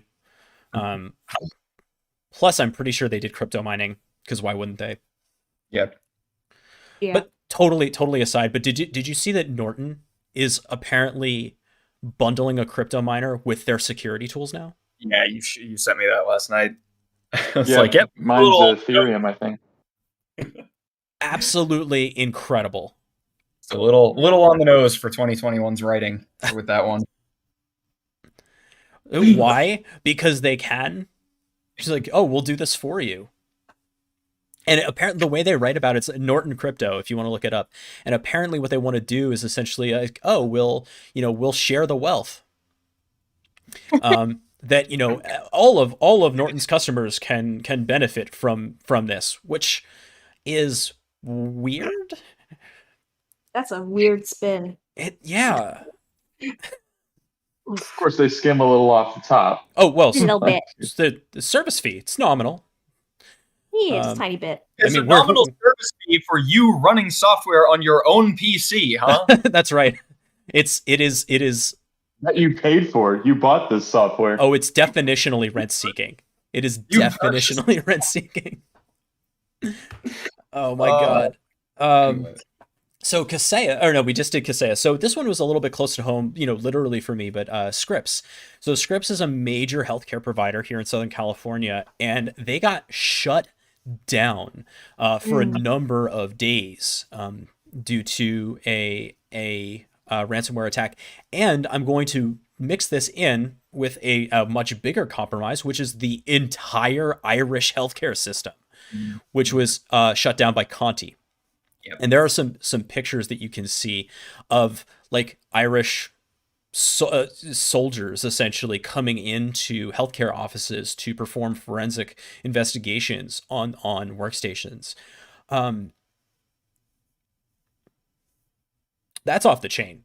Like, this is basically like verging on supervillain level of evil. I don't want to spoil it, but like my villain of the year later is Conti for that. Like, mine too. There's basically no other cyber like aggression that I can think of that's worse than targeting hospitals with ransomware. Like, that's yikes, man. That's awful. Depending on where you get your healthcare cybersecurity news during a pandemic, exactly. What cyber, but depending on where you get your healthcare cyber news, it was either 2020 or 2021 that saw the first confirmed death from ransomware. 2020, it was a patient in Stuttgart who had to be diverted from one hospital to another and died on the way between them because of, I think it was either Ryuk. I think it was Ryuk. In 2021, we had a bunch of different attacks. There was one in, I think, Indiana that also resulted in a fatality.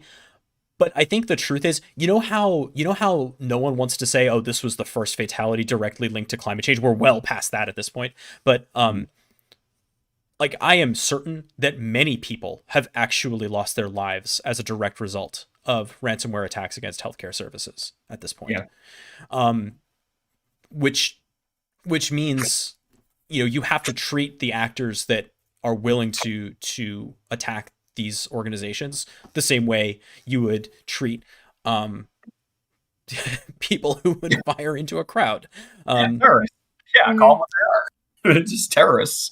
Well, I mean, there was also, off of the SolarWinds, there was the breach into the water treatment facility in Florida, where they increased the level of lye in the water from like 100 parts to 1 to like 11,000 to 1. Now they were able to find it and change it, but God, imagine if that was successful. Yeah, that's right. And it was only not successful because what is it? They used like TeamViewer or something, right? And somebody was at the workstation and they watched the mouse like change the balance. And they were just like, no, we're going to change that back. Like, that's not right. Was that this year, the water treatment facility? Ultimar, I'm pretty sure. Yeah, that was, Oh, that was my this year in God. Tampa, Florida. This year has been the longest decade of my life then. It's so much. It's so much. Now, this was like 2015, but I always think of it, and I feel like people forget about this one, the German steel mill one, where it was the blast furnaces. Yeah, that one had that was another ransomware that resulted in physical damage. Wow, I actually didn't know about that. Yeah, I'll send you a link to that one.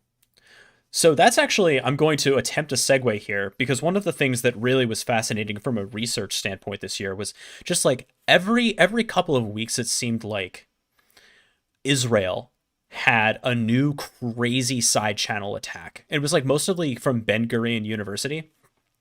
But this year we saw the side channel attack where it was the lights on speakers fluctuating during a video conference to detect what was being said without actually being able to hear it. That was one of the, there was another one where it was like reading the electromagnetic fields off of an Ethernet cable to reconstruct packets. I should have never smoked that shit, bro. Now I'm reading the light flickerings to get the packets being sent across the network. Man, and it was 2020, I'm pretty sure, where they had the there was another side channel attack. I mean, this is an older one. Oh, we also had, you know, the return of Rowhammer, right? Now that's not like a real vulnerability, I don't think. I think Rowhammer is more technically interesting. I don't think anyone has created an actual you know, proof of concept for privilege escalation or code execution using the Rowhammer technique. But it is kind of interesting that you know, any mitigations that were put in place to prevent bit flipping didn't really work. You're blowing my mind. I've never even heard of this. This is nuts. Wait, which one? Wow. Rowhammer. I've never heard of this. Yeah, man, it's crazy. It turns out that if you fire enough electrons through a DIM, it stops being able to manage what is a 0 and what is a 1. Wow. I like the graphics with it. Of course, they put like a little hammer. Oh yeah. Was there any other major ransomware that I missed here?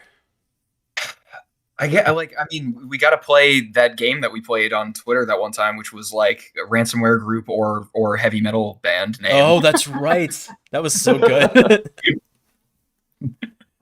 Anime character. Oh yeah. Oh, right, the beef ransomware. Right, there was a beef like a meat company that got hit. That's right. In truth, I'm having trouble remembering food service, whether it was ransomware or whether it was COVID that shut down production. Because I think Tyson Foods like had to shut down because of Delta, but not ransomware. Is that right? And Delta in this case is not a ransomware group name. No, just to be totally 100%. That's correct. Because in the times we live in, we need to, you know, we need to manage the alligators that are closest to the boat here. So there was Accenture. Oh wow, that's right, Accenture. That's a good one. And you know, every time with these, right? It was never like, oh, they exploited some sort of crazy 0 day.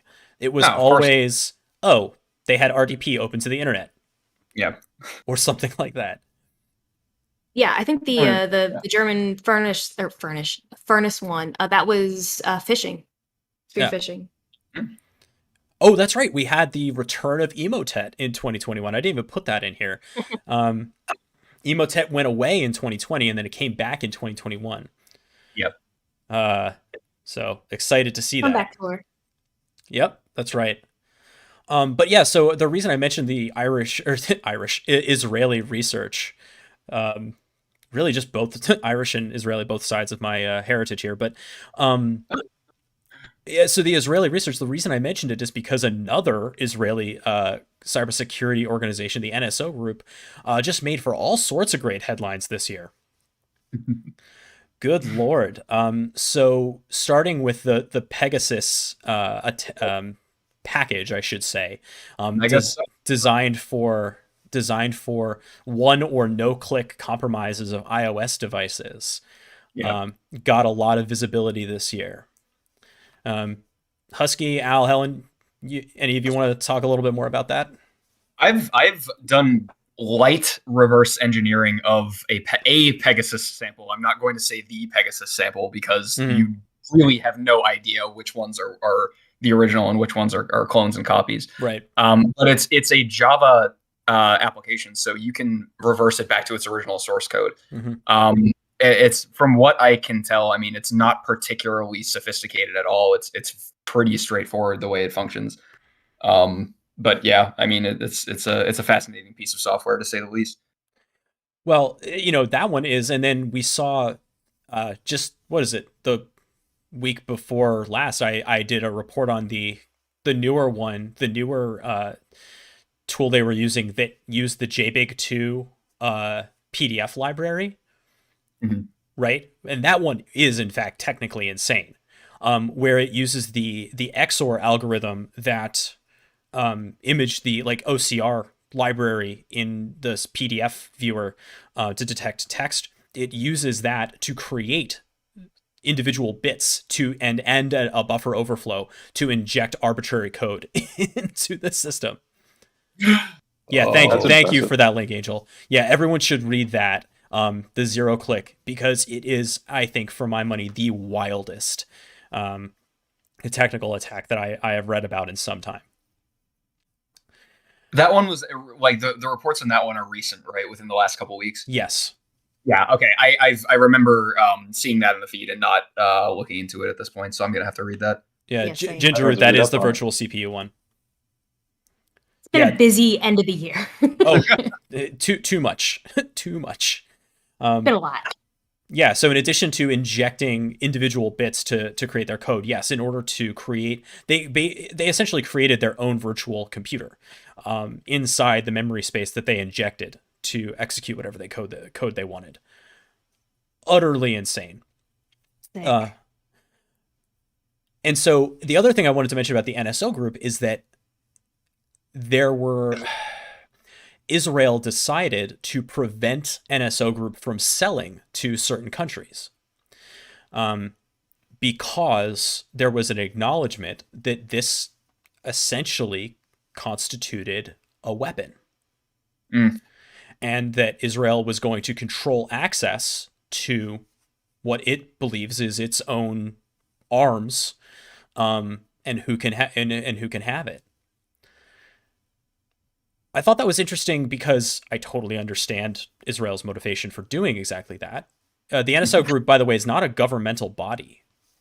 It's not part of the Israeli Defense Force or anything. Really? Oh, okay. No, I believe it's an independent research organization. I know that.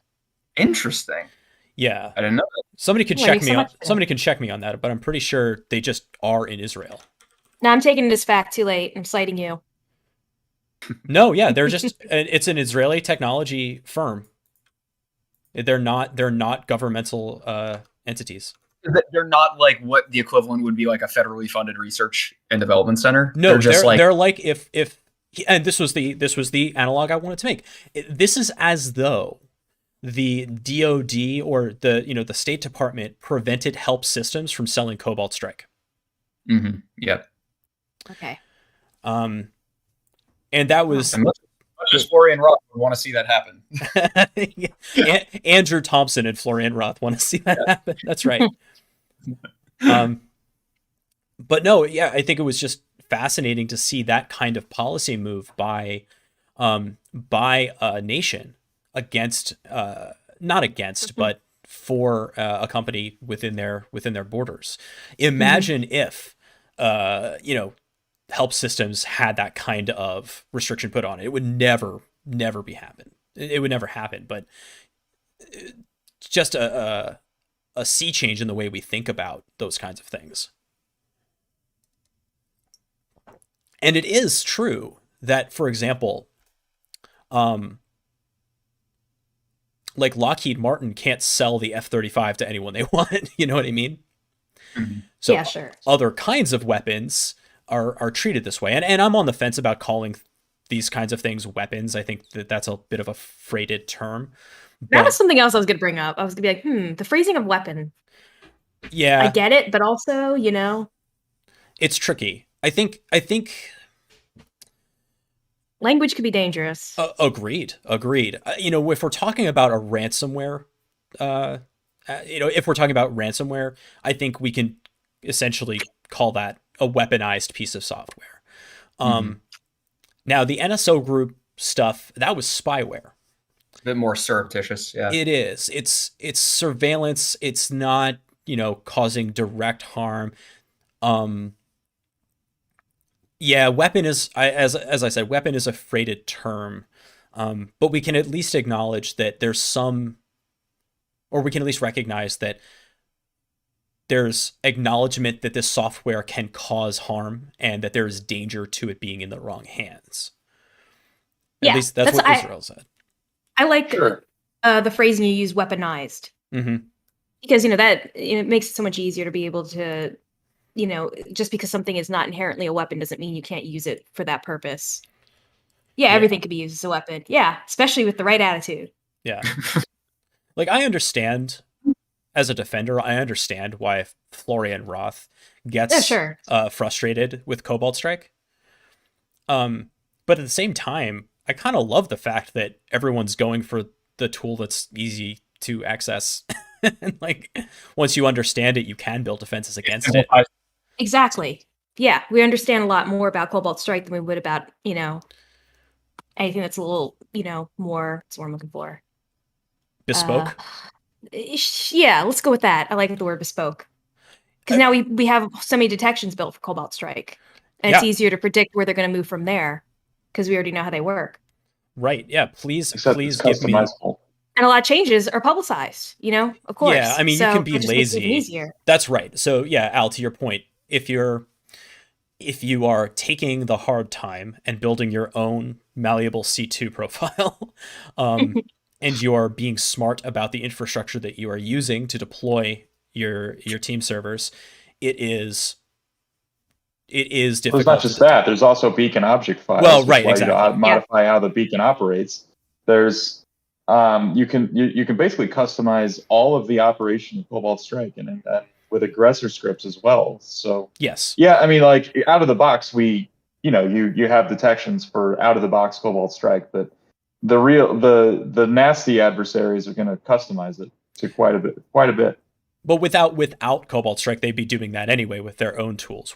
Whether they, yeah. So I think that's both things are true there. I don't think the existence. I guess my point is that the existence of Cobalt Strike doesn't empower nation state actors further.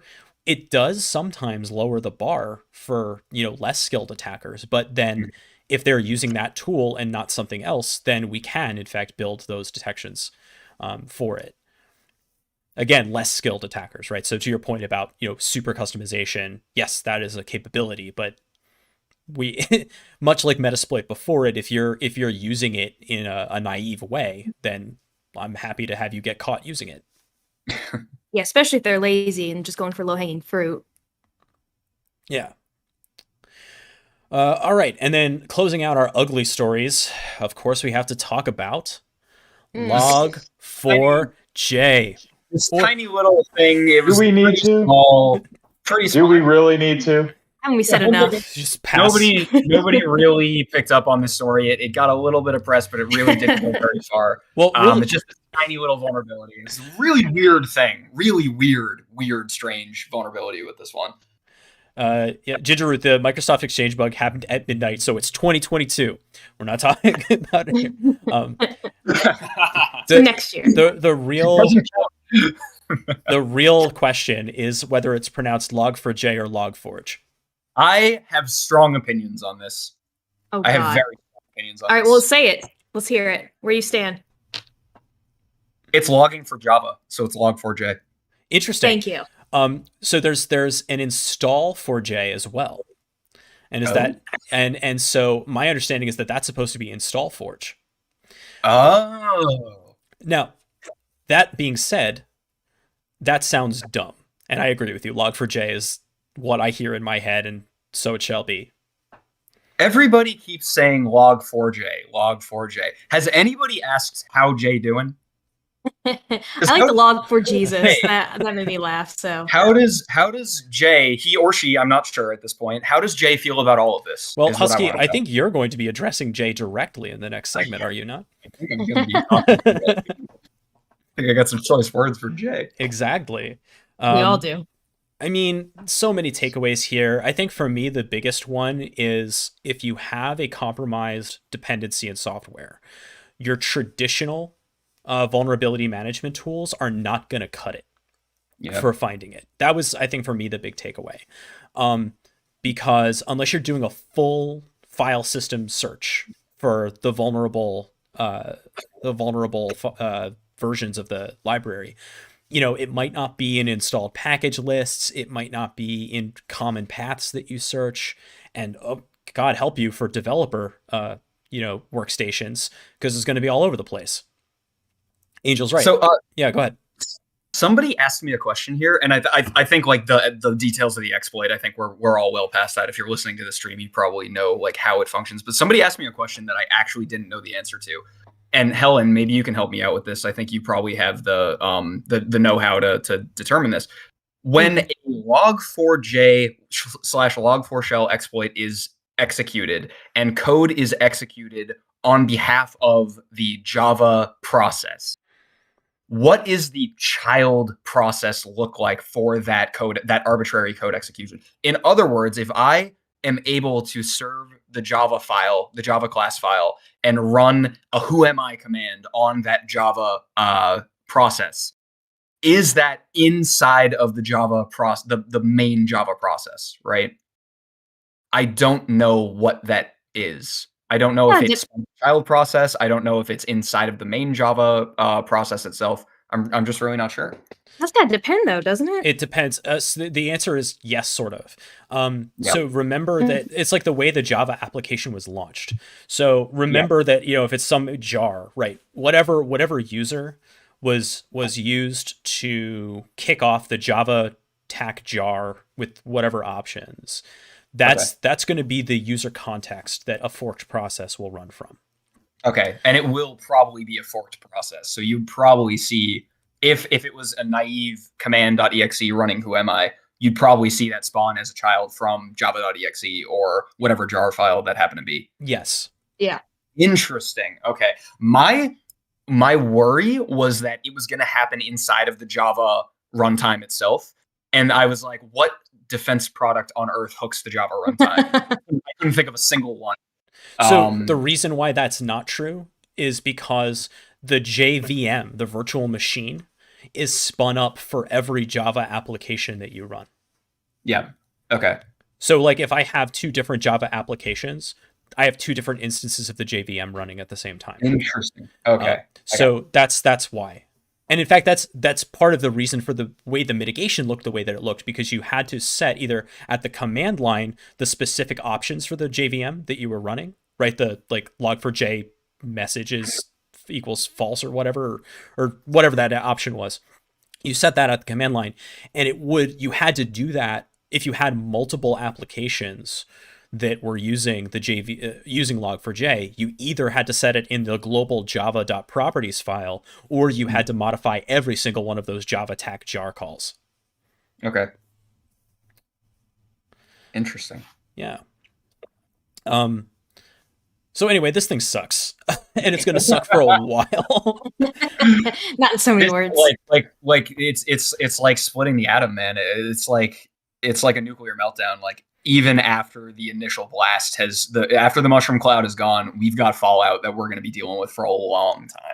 Oh yeah. And I feel like this one didn't get a lot of attention in like mainstream news as well. Not as much as something like WannaCry did.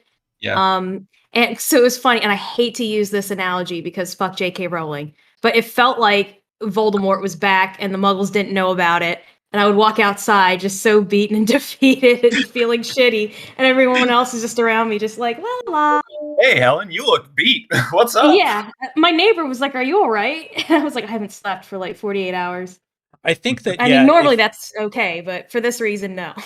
Let's take a moment to, first of all, give a virtual hug to all of the defenders and even the system administrators that had to deal with this nightmare.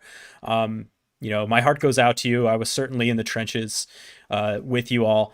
And also, let's just take a moment to recognize what a terrible bit of timing this was. Mm-hmm. So, Thanksgiving. It's every year. It always happens. Right. But Thanksgiving, Christmas, New Year's, and Hanukkah, also Kwanzaa, everything, and Omicron. So in addition to all of the rest of this, we had to deal with this vulnerability as we started to recognize that things were getting bad globally again for other reasons. This was just like an absolute, an absolute shit show. from a mental health standpoint. There was no Yeah. other way to put it. Can we do a some good news about log4j / log4shell? I don't there's not many silver linings I think available here. Like, this situation is it really sucks. What a lot of people have been saying is that, like, worst fear is that there's going to be a worm developed with this exploit and it's going to take down the internet. I think my armchair analyst opinion here is that I think we don't no. So the proof of concept is pretty spotty. Is it? Yeah. Okay. And so we probably don't quite have to worry about a large scale internet crushing worm.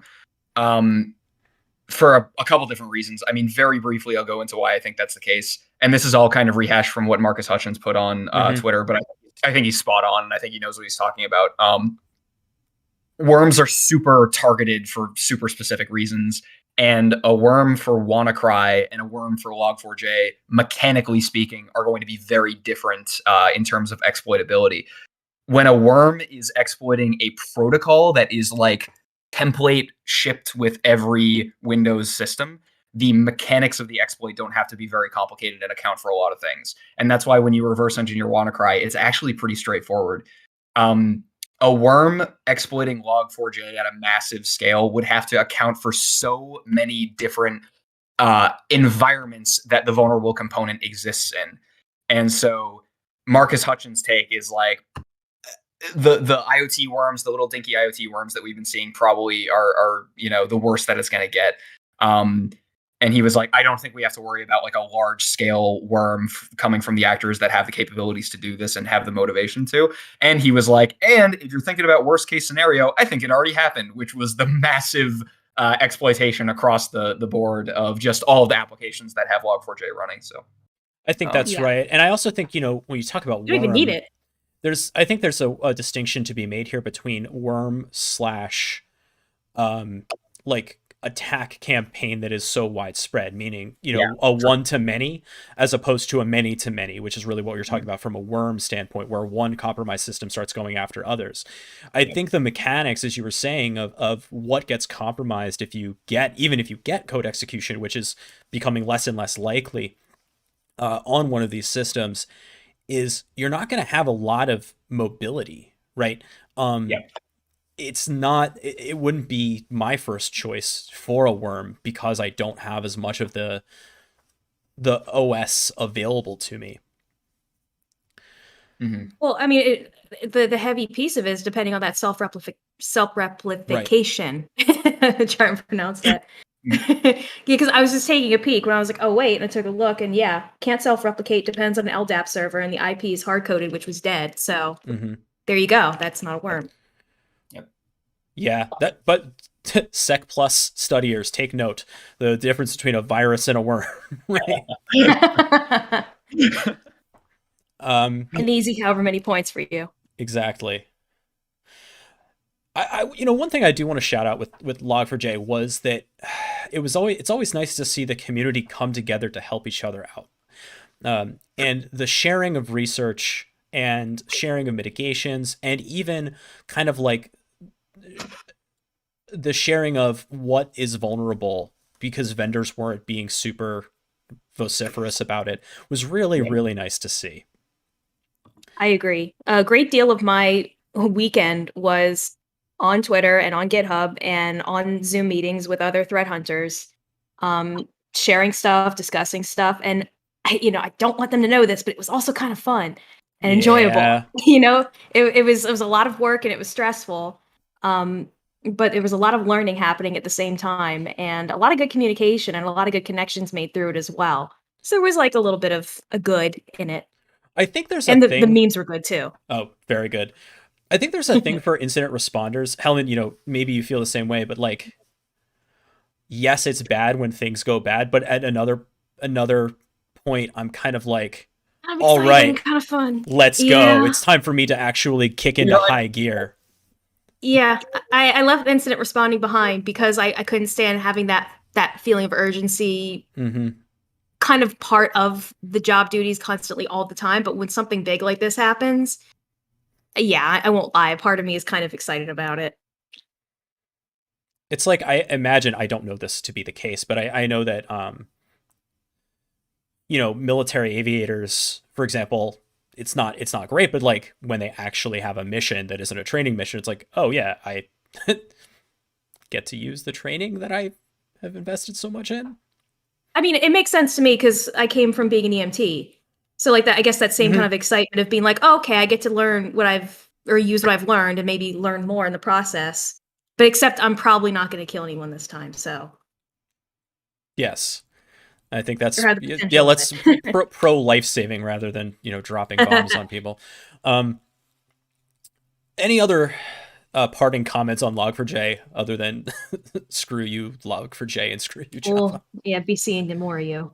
The absolute worst possible thing about this whole scenario is that I now have to explain to my parents like what I do at a technical level and just watch them have no idea what's going on, but like, oh, that sounds very exciting.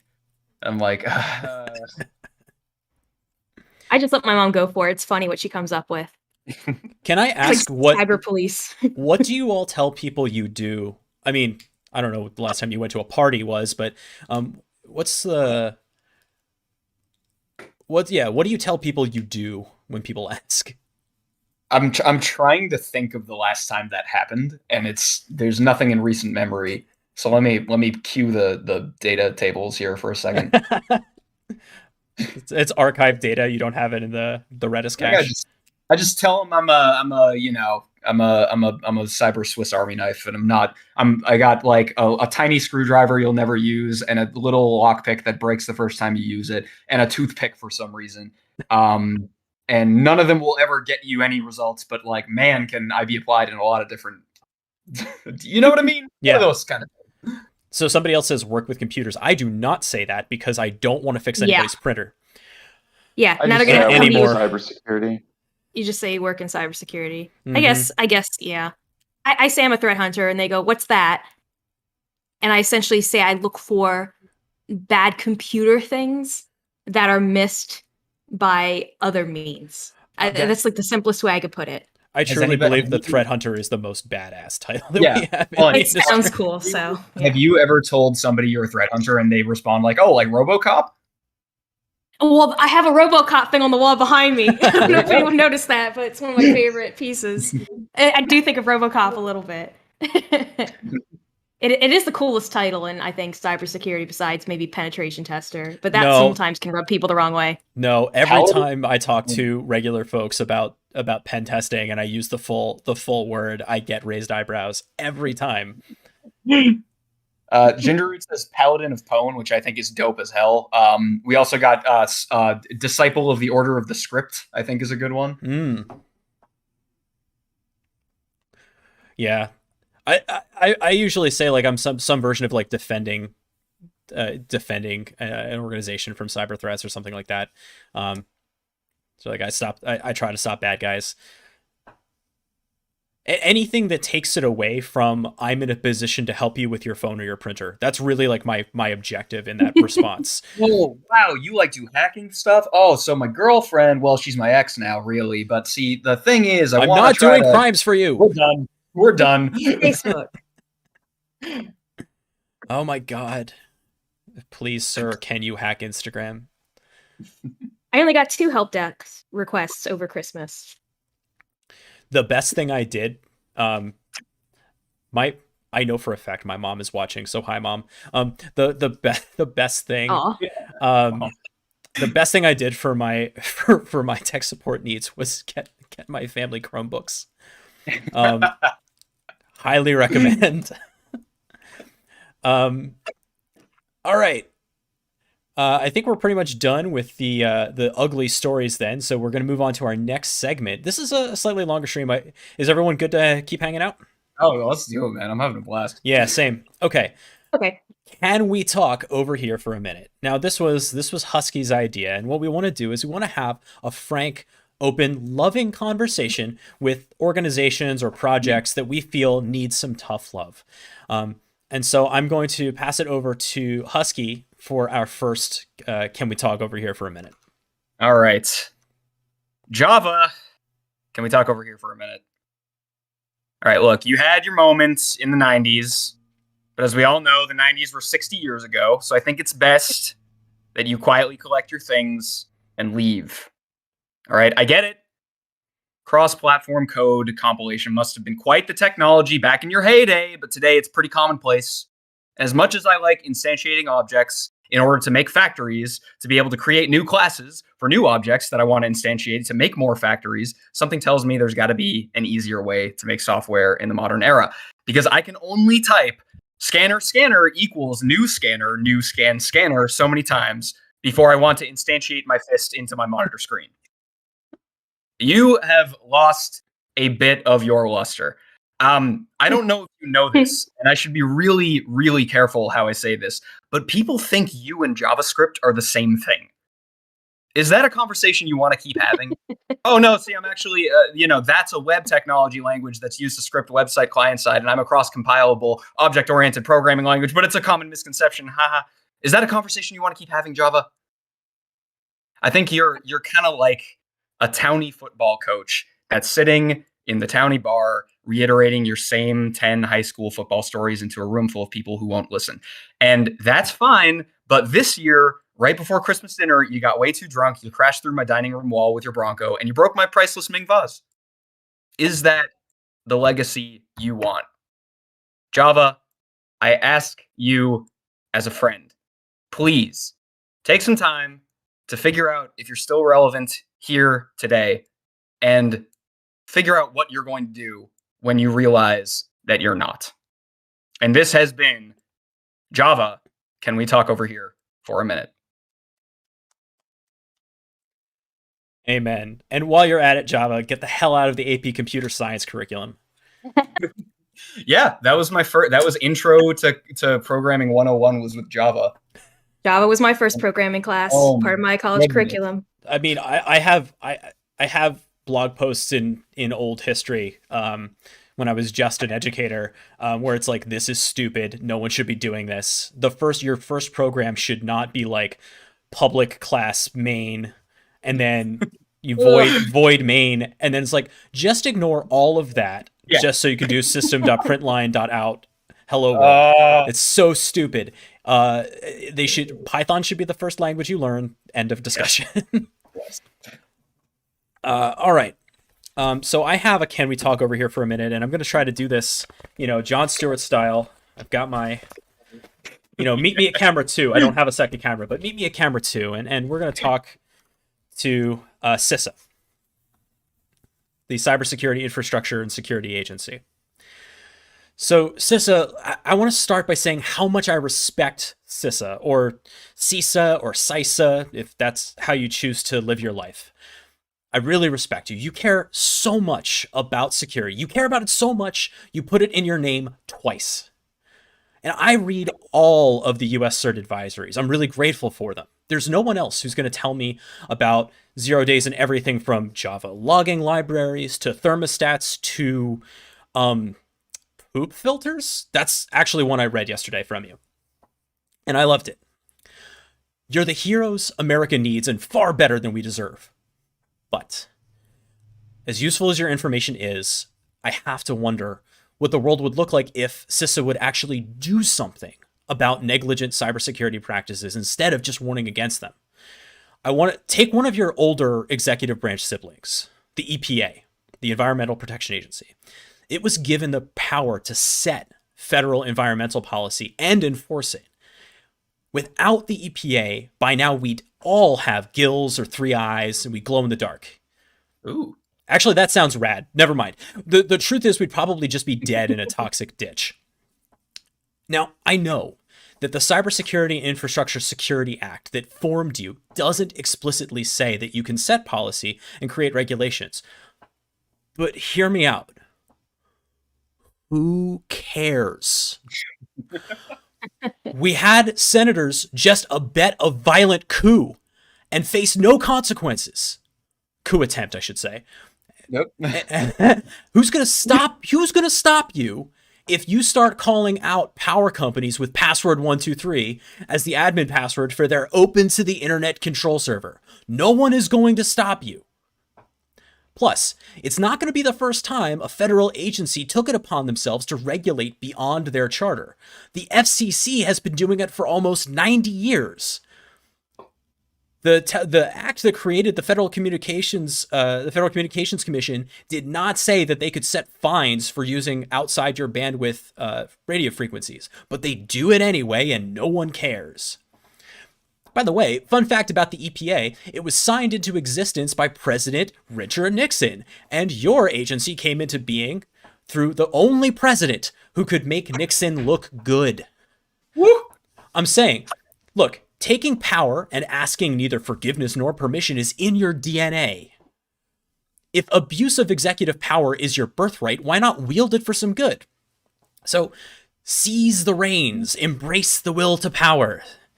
Establish and enforce fines for gross cyber negligence on the part of critical infrastructure. Or take the role of determining whether an organization was negligent post-breach. Pick your standards. I don't care. It doesn't have to be NIST 800. But whatever they are, enforcing them would send a signal to businesses that their own poor practices might screw them out of an insurance claim. If organizations think of security as a cost center, the only way they'll do the right thing is if the cost of negligence is intolerably high, and you can make that cost intolerably high. CISA, you can do it. I believe in you. We believe in you. This has been CISA. Can we talk for a minute? Fire. Absolute fire. Truth has been spoken today, my friends. Helen, Al, do either of you have anybody you want to address directly? Okay, so this will be entirely improvised, off the cuff, fully from the heart, nothing prepared. I know how I feel. But I would like to talk to, I want to phrase this delicately, to marketing departments, more specifically the people who have the power and control over what words get put in front of customers, be them internal or external. So I'll just say marketing to keep things small. Look, yeah, I understand. You are a necessary, crucial part of any cybersecurity related business or department. You bring us the work. You put our name out there. You're often our biggest cheerleaders. But please stop clinging to these horrible, empty, yet high bar setting buzzwords that most people don't understand, because then it sets the work at a level that doesn't make any sense and also keeps things unclear as far as even what the work is. Machine learning, blockchain, next gen, and now threat hunting. Threat hunting is becoming a buzzword because I'm seeing it fucking everywhere and no one knows what it means. So whenever they have some kind of problem, they're just like, yeah, get a threat hunter on it because they can do everything, right? Because no one is defining it. So, yeah, please stop doing that. I want to work with you. I like you. I admire you. Like I said before, you're a very necessary and important part of business. Maybe there needs to be more effort put into understanding the work that we do. You don't have to get into the technical nitty-gritty to understand what we're capable of or what's possible. And we also don't want to be set up to look dishonest or incapable to the customers or the clients that we later serve, because it sounds like a bunch of promises and expectations were set up, and now we're not able to meet them because there was no communication between the two of us. So I would like there to be more opportunity for this communication. So that way you can dress us up and make us sound wonderful, fantastic, because I promise you we are most of the time. But in a way that doesn't mislead or underrepresent or overrepresent us and what we're capable of doing. And that way everyone is happy. So that was my Can We Talk over here for a minute. Amen. All right, so that was a little rambly, but like I said, that's just from the heart. Important points. Truth. And genuinely, I do like marketing and the people who, put this stuff out there. It's not easy. I don't like when stuff is misrepresented, because I, like many other people in cybersecurity, want to do good work and want to represent us and our teams and our professions well. And it's hard to do that when there's miscommunication between the promises being made and then the work that has to come to follow. Absolutely. All right, excellent. Al, do you have one for us? Yes, hello. My name's Star, and I am a babby, and also a small princess. And I just steal his mic because my woman has been in his room this whole time. This whole time, and I have not been fed. And this is an injustice. This is an injustice, and I will not stand for it. And I want to get on here and say he holding me hostage in here for some reason, and he's not giving me food. Oh no, Star's taking over. So I want to take him. I want to tell him talk over here for a minute, whatever the heck, because it's very, very rude. No, really, I just took the mic back from Star. She's apparently a little bit irate that she has not been fed. But I don't have 2 pages of prepared material. Okay. I honestly, I mean, I could rail against any number of things. Like I just can't think of anything that really matches what you guys said. I don't have anything prepared. Well, Al's voice sounds different. Yeah, that's because I have a different mic. I'm not on my home mic at the moment. So I'll just go with what Star said. She seems pretty angry. Absolutely. Those are reasonable requests. We will make this situation right immediately. I'm sorry. You are a calico queen, and you should be treated as such. Yes. John Donaris says fancy feast for Star. I think that's a cause we can get behind. Yes. Yeah, I'll go feed her. How? 100% of Steam proceeds goes to Star's fancy feast fund. All right. So then the next segment that we have after we've gotten down off of that particular soapbox is the heroes, villains, and clowns of the year. We're going to recognize the most admirable, the most deplorable, and the most risible behavior from individuals or organizations in cybersecurity in 2021. So we'll start with our heroes of the year. Husky, do you want to kick us off with your hero for 2021? Yeah, kind of an unlikely hero. I like to think of the kind of origin story here is the kind of ne'er-do-well on the street who grew up to be kind of in the right moment of their time, a superhero of sorts. Namecheap. Oh. And as a red teamer, I am a purveyor of or a client of Namecheap often. But something very interesting happened this year. They seem to not want to just take the money and look the other way on some of the actual malicious domains that are being in use, that are being used for actual cyber attacks. They seem to be going around and like murking malicious domains that are reported to them lately.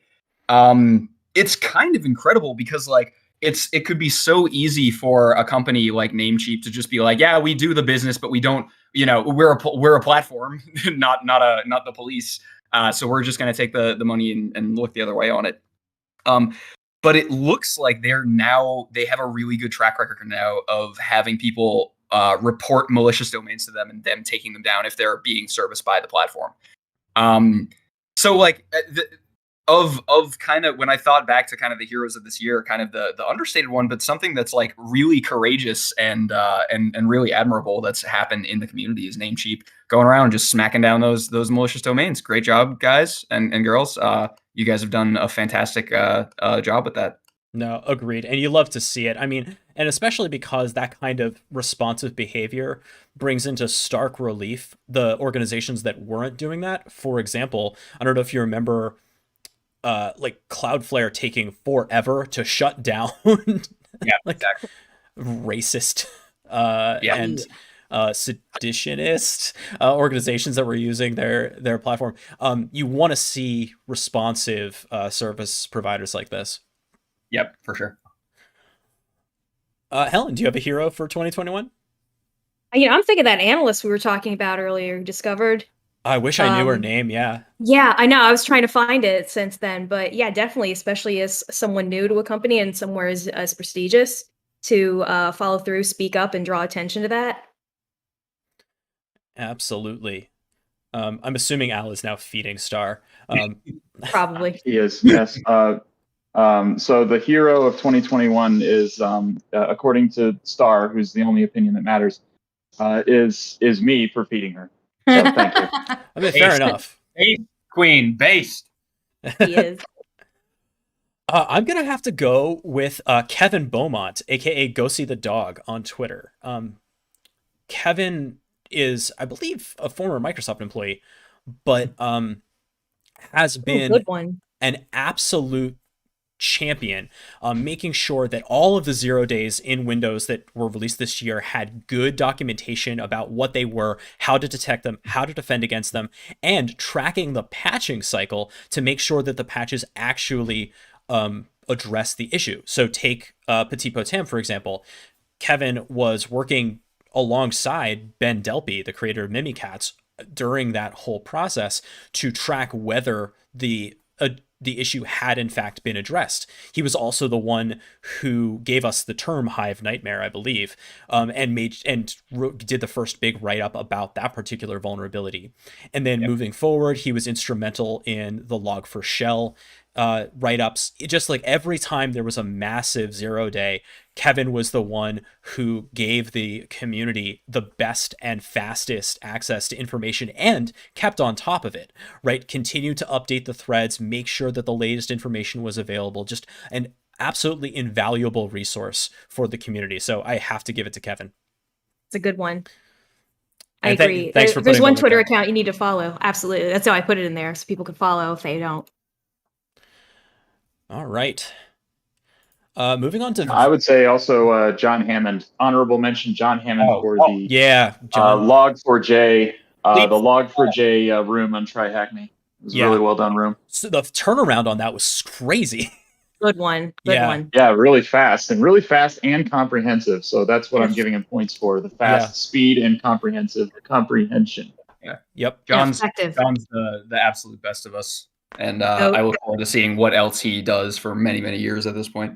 Absolutely.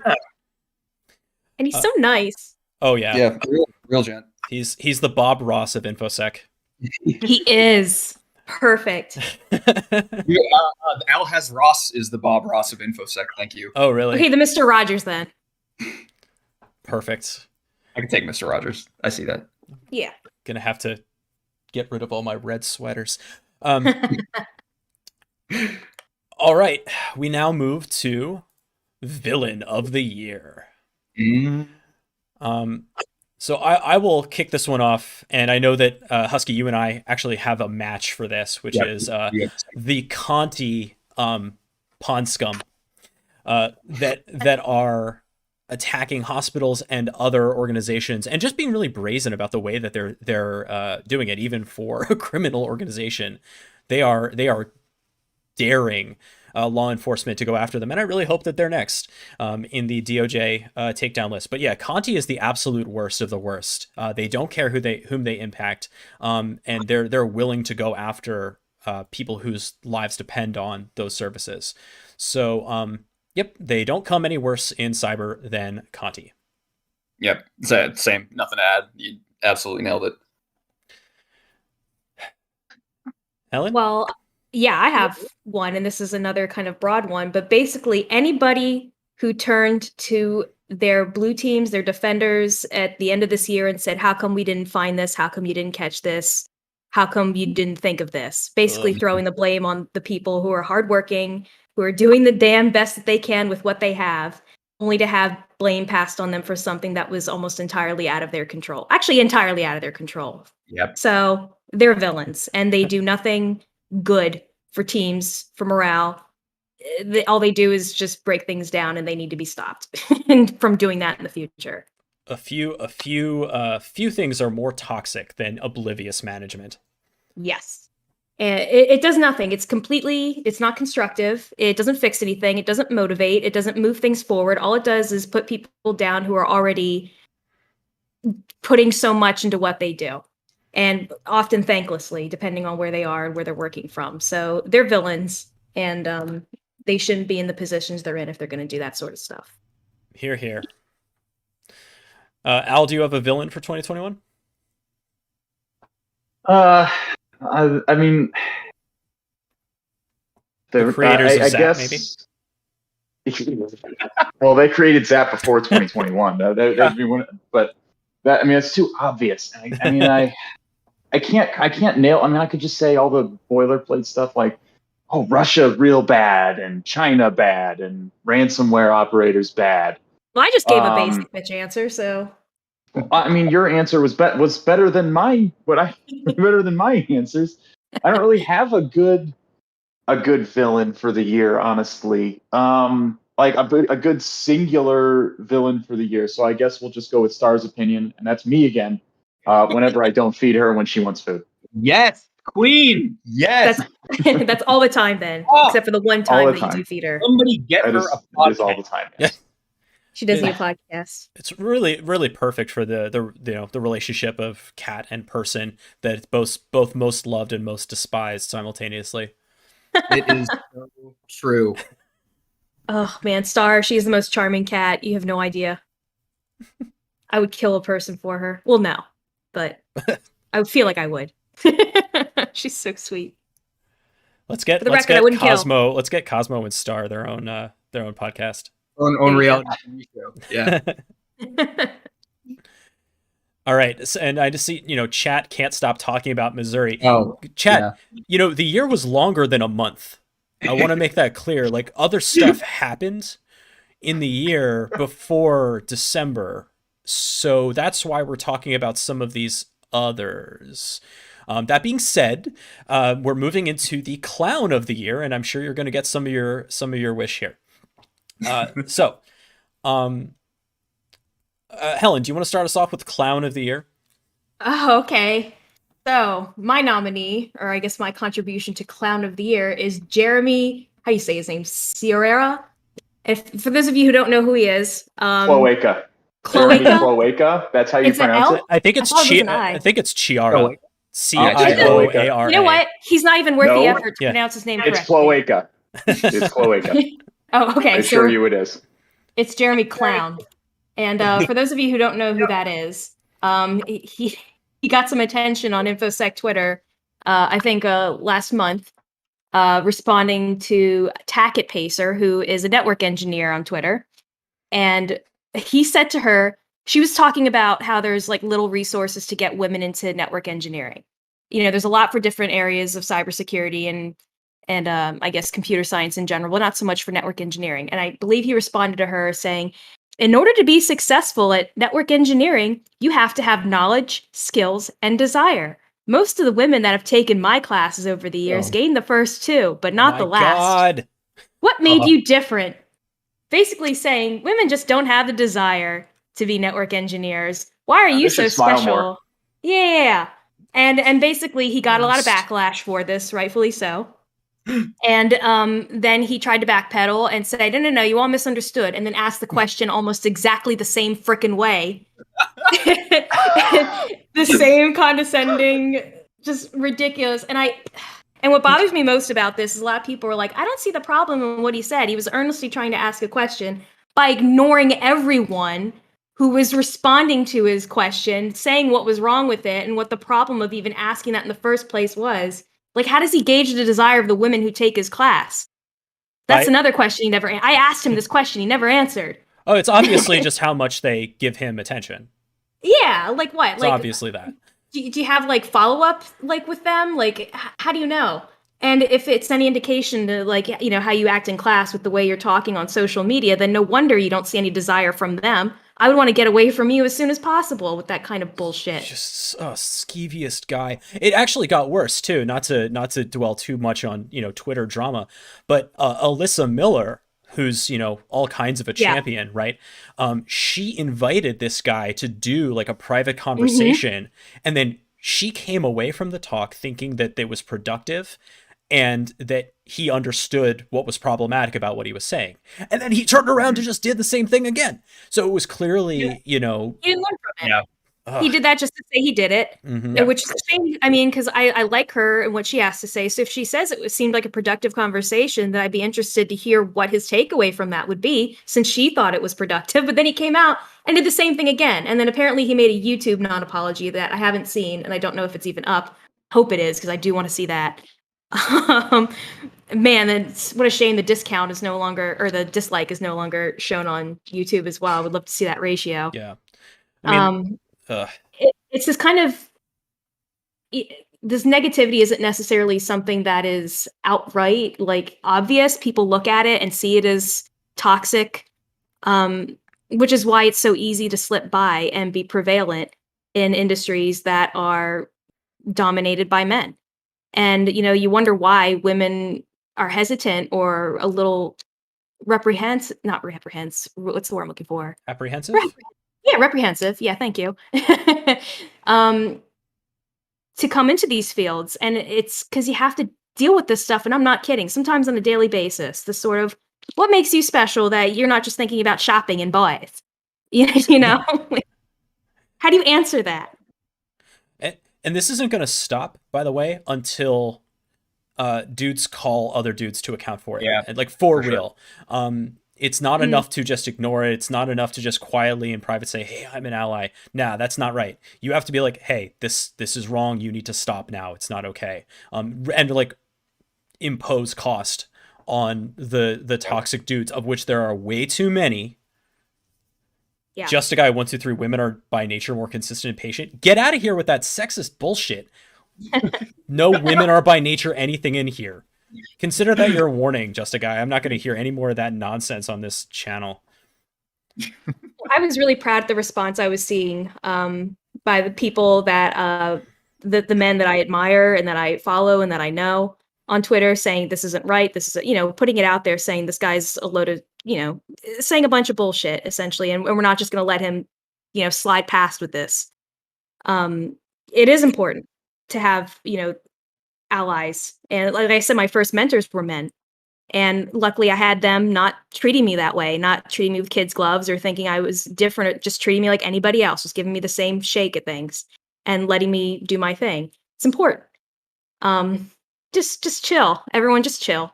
Just knock it off. We're not from another planet. Yeah. We have interests outside of it, but that doesn't mean that's our only interest. So I have it on good authority. You're from Venus, in fairness. I've heard that. Now. Okay. But yeah, that's my clown. Very good. Excellent clown. Yeah, I could go all day on this guy, but I'll leave it at that. He's not worth it.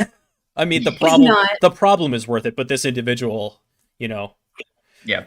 Anyway. Yeah, I mean, I know it was Twitter, quote unquote, drama, but it just speaks to like the bigger problem within not even just cybersecurity, but STEM.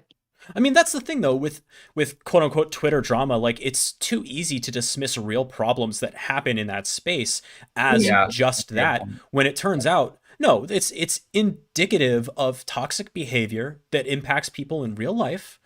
And, if that's what they're willing to say in that space, you have every reason to believe that they are dangerous to people that they work with.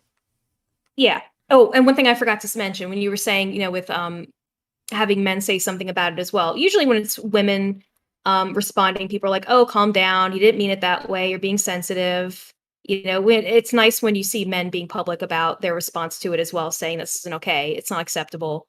We're not letting this slide. So I appreciate that. I really do. Yep. Agreed wholeheartedly. Okay. Husky, do you have a clown for us? Yeah, in my interpretation of Clown of the Year, I think there were a few that came to mind immediately that I was like, it's not even worth talking about them. But one kind of stands out as something that makes me like squint my eyes a little bit and go, come on now. Like that was the essence of Clown of the Year for me, right?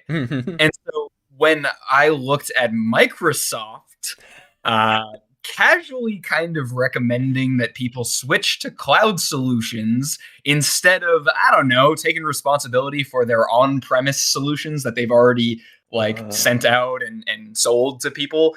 Their response to a lot of these, ProxyShell, bam, other exchange vulnerability, like the response was kind of like, wow, isn't it weird that these don't happen in these cloud environments that we sell for a nominal fee?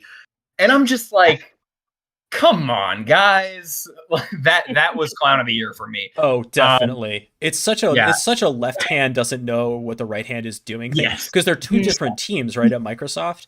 And they just they clearly do not talk to each other at all. And the cloud team is getting all of the resources. Yeah, exactly. And like it's super apparent they are what they want out of this, right? Like it's just they're not even attempting to hide it right now, and that's why I'm apart from some of the other ones that came to mind, which I'm sure some of you probably are thinking about right now. My clown of the year goes to Microsoft for that. Yeah. Ginger Root said Active Directory Clown of the Year confirmed. John Strand said once, and I really like it, that Active Directory is just a 30-year CTF. Good one. And I think that's about right. Or it's just like a long-running ARG that no one has won yet. Yeah. It's messed up. Al, do you have a clown for us? Oh, I think this is going to be some fan service for us. I asked for this one because you guys have mentioned him, the one, the only, Mike Parsons, governor of Missouri, prosecutor of F-12, the uneducated on computers, breaker of chains, and mother of dragons. The man himself, like, this guy is still going. Like, the clown, at this point, I feel like every time he talks, they should be playing that. What's that British fucking theme song they play whenever some silly things are happening? The Benny Hill theme? Yeah, there you go. That whatever that is. That thing. Yeah, I feel like every time he speaks, that's what we should be hearing. Yakety sax, whatever you want to call it. Okay? That's what we should be hearing every time this guy speaks. Just the other day, he was on his shit yet again. Like, just doing a press conference like, we're going to prosecute this guy. And the attorney general's as stupid as he is. So there may actually be charges brought for the Post-Dispatch reporter who hit F-12, who like viewed a page source and saw social security numbers. And for some reason, to Mike Parsons describes it as, what did he say in his most recent? He said it was like going up to a lock and picking the lock with lock picks and then like going inside and seeing sensitive private data. And I'm like, no, Mike, that's not what it's like. First of all, sensitive data was taped on the outside of the locker. He was on a public website. It was more like he went into a public building, which is, you're allowed to go into, and walked past a locked door. And there's a window on the door where people are posting pictures of private information. That's more what it was like, and that's what it's obvious this guy's not actually going to get actually punished for any of this. It's obvious that that's going to go nowhere. Al, are Missouri court proceedings made available day of the way that they are in California? That's a good question. We need to find out. I need to follow this story. Yes. I'm the Missourian. For those who don't know, I'm from Missouri. It's where I was born. That's why I asked for this one. I was ranting about it drunk last night. I've said this guy's been the laughingstock of the entire security community for months, and he's still on his shit. It's incredible. I think it's about silencing journalism. Oh, I definitely think there's an aspect to that. I'm just trying not to get too political with what I'm saying, regardless of what the goal behind it is. It is such a clown fiesta. That it blows my mind that it's still going on. It is like it's. We could rant about it forever, and yeah, this guy deserves every ounce of the mockery that he's getting. I thought we were over this. Like, what's amazing about it is I could believe it like it's a dumb thing he said off the cuff on a press conference. We've experienced political leaders saying dumb shit off the cuff in political and press conferences before. That's happened.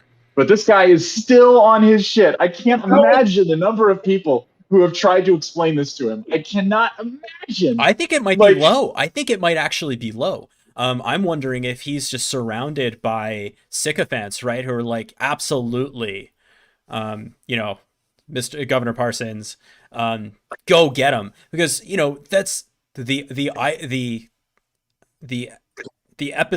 what's the word I'm looking for?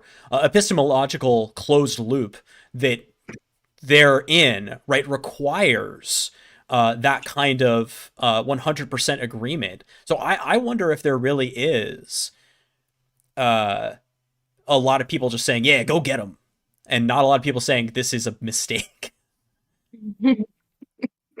Using a multi-step process, that's literally from his press release. Using a multi-step process, he was able to hack the web. Oh my. Technically, right-clicking is step one. What are you talking about? Step one, you have to sign up for an internet connection with the ISP. The HTML was decoded. Step one, use Perl. Yeah. But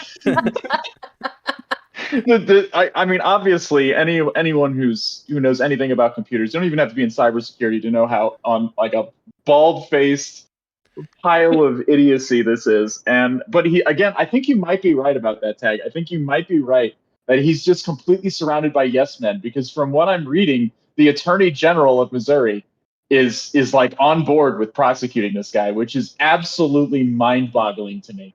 That not only is there one person who doesn't understand websites to this degree, but there's actually two, and they both happen to be in key political positions in Missouri.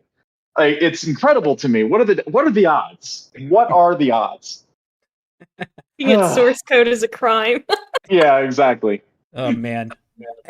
This, by the way, I mean, Missouri is not the only state that has real rough security practices when it comes to their public-facing infrastructure. And I'm very concerned that there are no states that have safe harbor laws for, I mean, this was a journalist, but even for ethical hackers, there are no safe harbor laws when it comes to this. I was talking about this on Twitter a couple of days ago with regards to public education. Schools have been slammed by ransomware in the last couple of years. And even if I wanted to help out a school district by doing independent testing, not for any money, I don't want a bounty, but just if I wanted to help out and look for potential risks, to attempt to do so would be a violation of the Computer Fraud and Abuse Act, and I have no safe harbor to attempt to help them out. Yep. And state any, and this was a Department of Education website, so it's fairly relevant. Without that kind of policy in place, this is only going to Streisand effect, increase scrutiny on state web infrastructure, and make it a much more tempting target for attackers. This already was juicy, but now they're just going to look even harder. Yeah, I mean, that's kind of always been the issue too with, like, security researchers. A lot of the same means that you're going to be using to discover this sort of stuff, it all depends on, who's using it and what their purpose is, but it's the same means. So then legislation that goes against just the means, you're going to end up hindering yourself. I mean, one big factor, and I'm sure you guys know this because you guys have either been in the service or been employed by the government, the U.S. government at some point. But when you're hiring a contractor to code your shit, it's lowest possible bidder every time. Like nobody is they're always penny pinching over there. So that's why a lot of the DoD infrastructure is so poorly made. First of all, they have to hire contractors because nobody on site has the skills to do the things like make these websites because they don't pay their people enough. So they hire the contractors, and it's lowest possible bidder every time.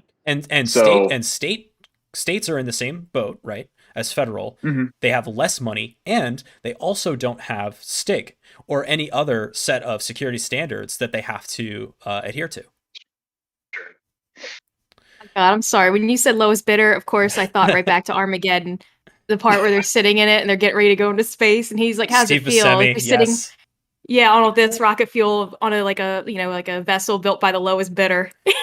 What I'm hearing is that we need a Discord watch fest for Armageddon at some point. Oh yeah, 100% on it. Man. So I actually didn't mean to leave myself for last for Clown of the Year, but just to get this one in here, I'm gonna pull a little bit of a hot take from my Clown of the Year, which is Apple.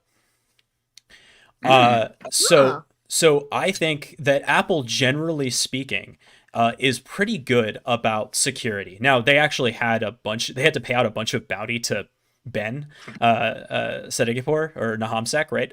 I think that might have been 2020 for some issues that they had, but they addressed them. But no, the issues that I have with Apple being a clown this year is the release of 2 different products and or features that were just completely ham-fisted and really thoughtless in what they were going to do. The first one of them is the CSAM features that they were planning to roll out to iOS devices in order to protect kids, ostensibly.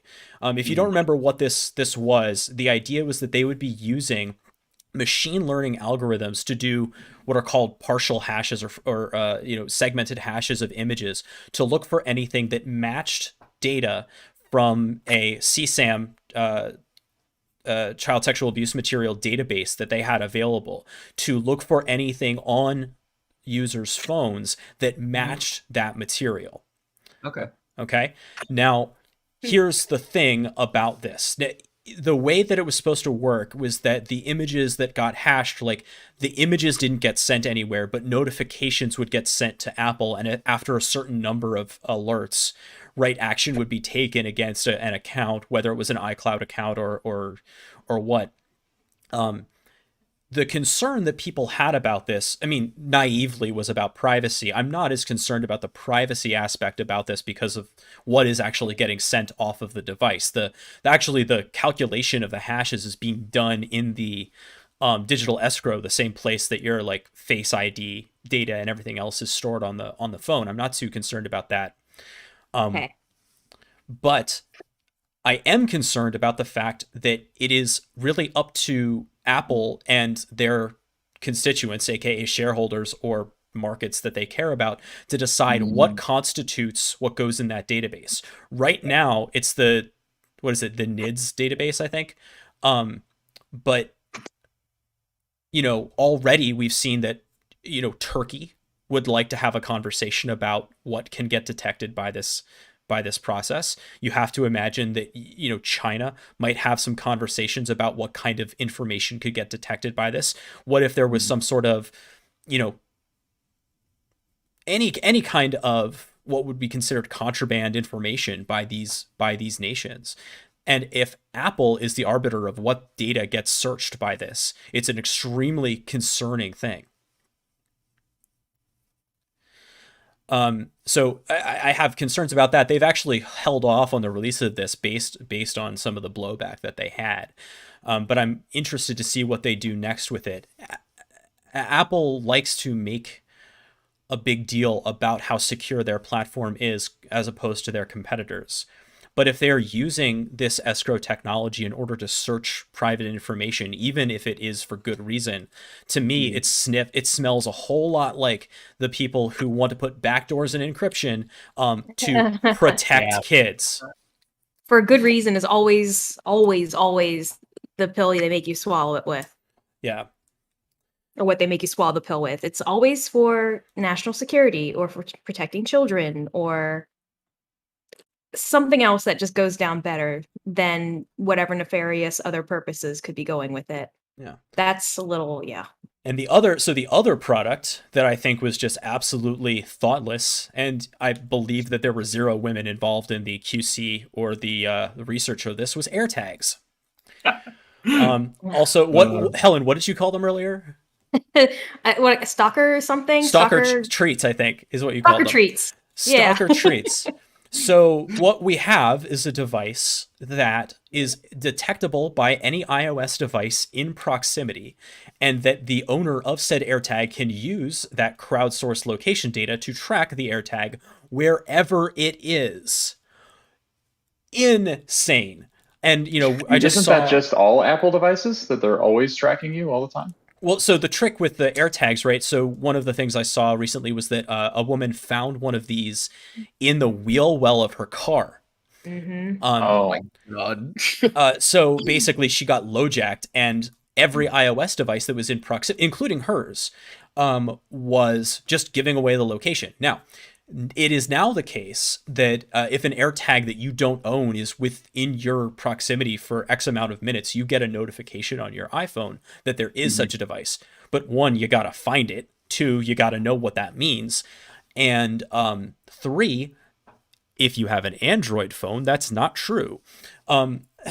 So if you have an Android phone, but everyone else around you has an iPhone, your location is still being approximated, right? But you don't know that it's there.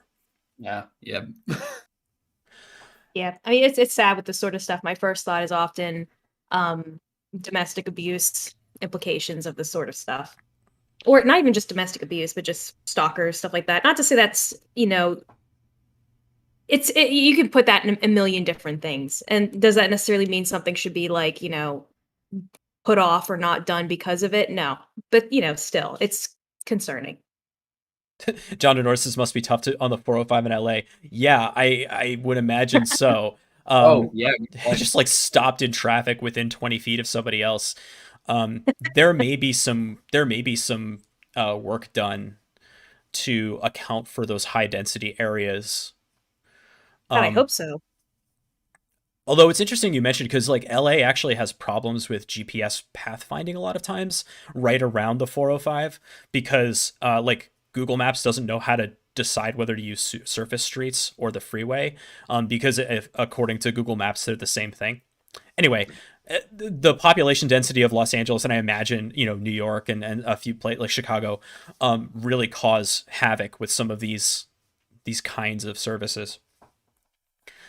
But yeah, so Apple is my clown for the year for that reason. And I think they'll do better once there's a little bit of blowback. But the idea that you could produce a product like this and no one in the development was going to say, hey, it smacks to me of no women were involved.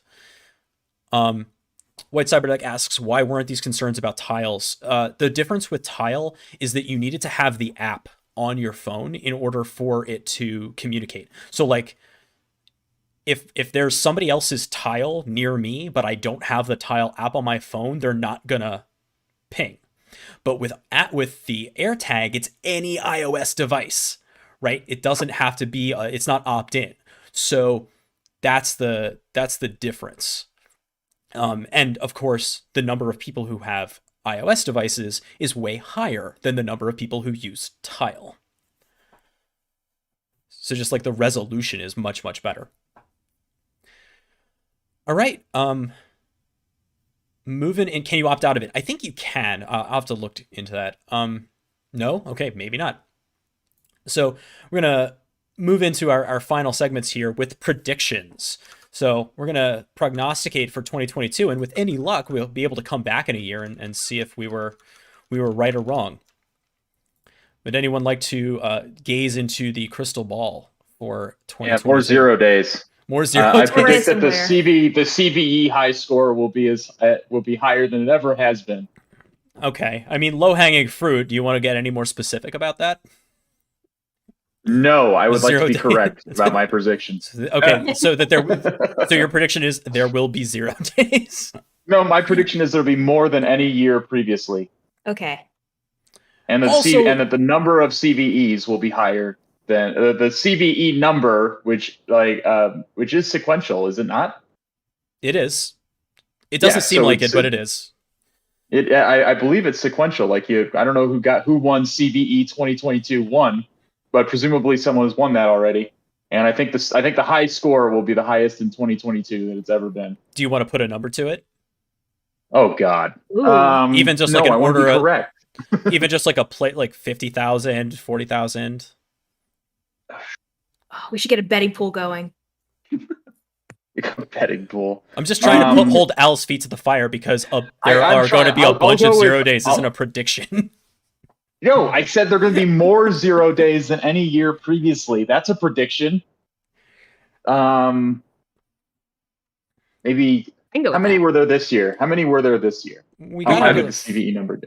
Well, I know that the last log for J1 was like 48, right? 48, 49, somewhere in there. Yeah. Really? 49,000? Really? Yeah, the last log for J vulnerability was in the 48s, okay. I think.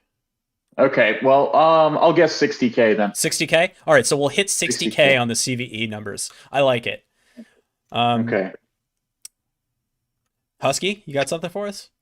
Like, if there's one thing I've learned from the last now 2 years going into the third, is that every time I try to make some kind of prediction about the future, it's going to completely usurp my expectations. So you know what I'm going to say? I'm going to say precisely 78 times this year, there will be a Twitter debate where somebody will say college degree or certifications.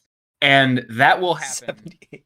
And there will just be an echo chamber going around of people arguing about that. That's going to happen 78 times this upcoming year.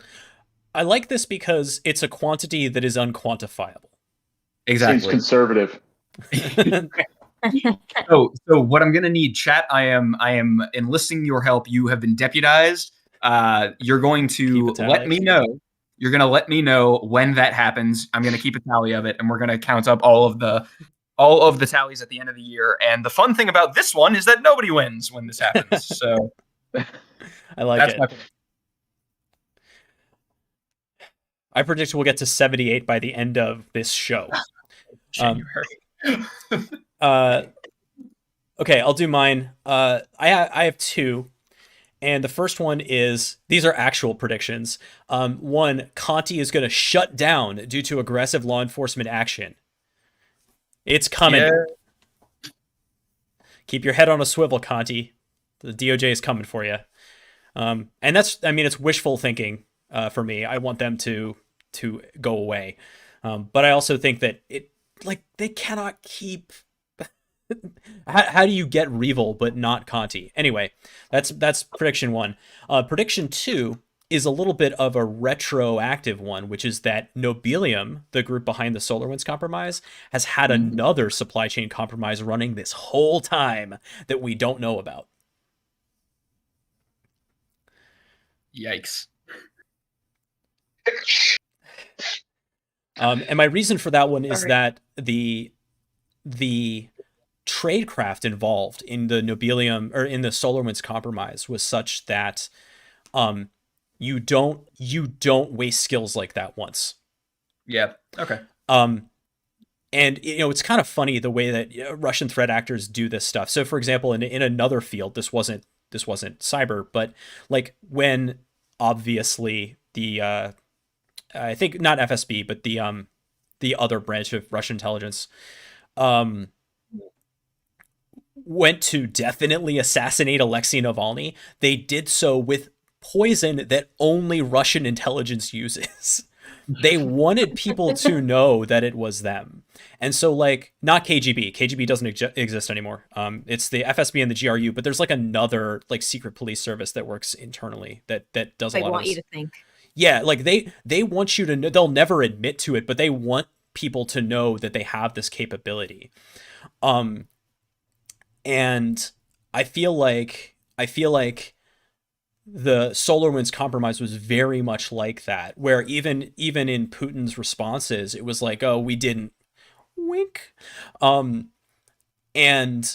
I have every reason to believe that SolarWinds wasn't the only kind of place like this compromised, and the tactic of compromising your build chain to inject your own malicious source code into a product that's getting distributed, that's so tasty. And why burn that across the board? I suspect that there's another one that we don't know about, and that's going to be a story for a while in 2022. Right. So, oh, sorry, go ahead. No, I was going to say Helen. Yeah. Okay. So one I saw floating around that I thought was really interesting, and I'm kind of, especially, I know I talked about the buzzwords and stuff, but it was the increase of machine learning and AI in defense. Ugh. Yeah. I think not whether or not that's going to come to fruition of any significance, but I think I'm going to see a hard lean on that in 2022 as far as getting people behind it. I don't necessarily mean in a good way. Yeah. I'm not talking it's totally going to work and be great and fine and everything's going to change. No, I mean, there's going to be emphasis on this. Surely will solve all our problems. And then a lot is going to be put into it, a lot of resources and money and marketing and energy and whatnot, and it's not going to do much. Based on the feature roadmaps that I have seen from some vendors, you are definitely on the money with that. I also think that vendors will push harder for like AI-driven penetration testing, and they still won't work at all. Yeah, it's not and but they'll claim that they do, just to sell them, because that's how certain economic systems that shall remain nameless work. And and again, they still won't work, and I will continue to have a job in perpetuity. Exactly. Yeah, that definitely cuts both ways. Automated defense, automated attack, even worse. Yeah. It always blows my mind when people hear automated and they get excited thinking it's going to be better, but it's like, someone still has to configure and like set baselines. And, I know you were talking about like machine learning and training models and stuff like that, and it kind of goes above people's heads and whatnot. But it's like still, it only goes down to as good as the origin and who's setting things up. Like just because something's automated doesn't mean it's good. It takes so much important and like manual work to build a good training data set for ML. Like if you're even for something like user behavior analytics, how do you have to have, first of all, enough data, like massive amounts of data to baseline across anomalies, or you're going to just get false positives and false negatives across the board. Like we were testing some UBA stuff right as COVID shut down a lot of in-office stuff. And one of the points we had to make to the vendor was none of this is usable data because it's all anomalous, and it's going to be anomalous for a year. Yep. Remember when we thought it was going to be a year? That's one of the best things to explain. Like I did a threat hunt using the machine learning toolkit in Splunk, and God, what a headache and what a nightmare. And just even explaining it itself as its own, just even getting it, like you said, it's not usable for the longest time. It has to get to a point where the data makes sense and that you can actually learn and use off of it. Up until then, it's just figuring out what it is. The Splunk one is uniquely silly to me because the actual training that they're the ML that they're using, what it ships with is k-means, and they offer the ability for you to write your own fit if you want, but they'll not do it for you. Oh, wow. So it's like, okay, the intro to machine learning algorithm, that's what it ships with for whatever data set that it's trying to find matches on. And then if you want to be better about it, if you want to create a better training model, even if you want to make a different curve, right? You have to do that. So hope you have a master's in data science. Well, it's funny you mentioned that, because one of the threat hunters that was working on with this is now a data scientist, and he was trying to get that working. He worked with Splunk engineers, and it was still not working right. Yep. Boy, that sounds familiar. Yep. Ooh. Oh boy. Okay, so machine learning continuing to be a nothing burger in 2022. Al, do you have any predictions for us? Wait, I said predictions. Oh wait, you did. Right. CVs. The CVs. So we've covered predictions. That brings us then to the first annual Volney Awards. And I'm going to give the mic over to Husky as our master of ceremonies for the Volneys. Thank you, Taggart. Welcome, everyone, to the first annual Volneys, the annual award for the biggest vulnerabilities of the year. The vulnerabilities that shape us, that make us who we are, that shape the foundation. This is getting old. I'm going to just keep going. The competition this year was fierce. The industry really brought out its finest to contend. But in the end, as we all know, only one will take home the coveted Volney tonight. Hold on, I have a sound thing for this. Are there multiple Volneys? Is it like hottest in the office and I got whitest shoes in the office? a Foley table for this. Here we go. I have the envelope with me. Did the vulnerabilities have to compete in a swimsuit competition this year? Or did they next that? If it's not password spraying again, I want a recount. The tonight we have the results. I have the envelope in my hand. That's it right there. I don't know if you can hear that. And here we go. Like a snack wrapper, but it's password reuse. It's password reuse for the 15th year in a row. The Academy has spoken. The Academy being you. Yes, thank you for pointing that out. The results are in. Here we go. I'm opening the envelope. Wait, who handled this? Did PwC handle it or? All right. Here we go. The Academy has spoken. The winner for this year's Volney is CVE 2021 23017. Yes, that is right, ladies and gentlemen. The prodigious, infamous Nginx Resolver 1-byte memory overwrite denial of service vulnerability. Yes, the impact of this vulnerability shook the community to the core. It cannot be understated. And I will read out the CVE's description here. Nginx web server version 0618 through 1.200 before 1.201, and Nginx plus versions R13 through R23 before R23 P1. Nginx plus versions R24 before R24 P1. And with the citation of a security issue in the Nginx resolver was identified, which might allow an attacker who is able to forge UDP packets from the DNS server to cause a 1-byte memory overwrite, resulting in a worker process crash or potential other impact. Yeah, I for one remember where I was when the news of this one dropped. I was in the middle of eating a hoagie sandwich, and I couldn't believe my eyes, just the full tour de force that this vulnerability was. And if you could name another exploit that came out that could contend with this one, I will be waiting in the parking lot for you to tell me about that. Thank you for to the other vulnerabilities that came out and contended this year. You are truly the best of this industry. We wish you luck in the upcoming year. And with that, that has been the Volneys. Take it away, Taggart, and bring us out. Well, obviously, the Raspberry Pi vulnerability got robbed. I just want to say that. Like, absolute highway robbery. Contentious choice. I was going to make fun of the CVSS score, but it's actually a 9.4. So, okay. How are you executing code with 1 byte of overwrite? Like, very slowly. Carefully. Same way you milk a snake. Carefully. But, I mean, obviously, hashtag Volney's so white. Let's just put that out there. Like what Red Team Medic said, the Academy just doesn't respect Main Street vulnerabilities. They're always going for this niche indie crap. We'll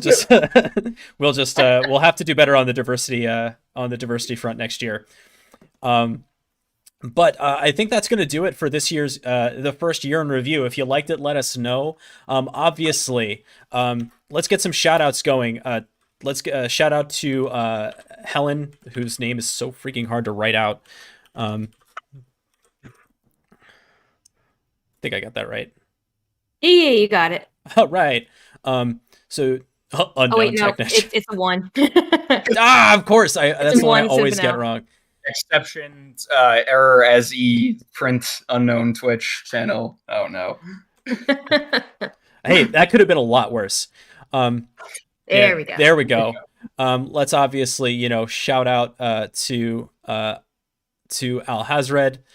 If you're not following him, what are you doing here? You can ignore him. Yeah. But thank you so much. And Husky, as always, essentially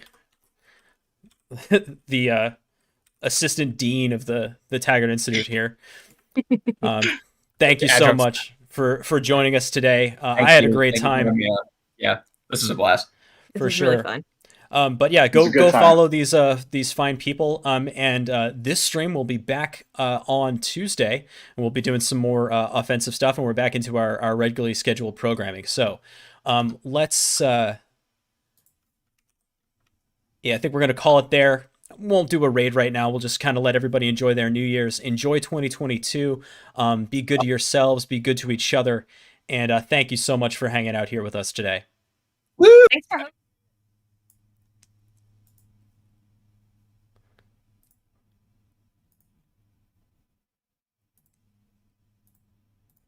And safe audio.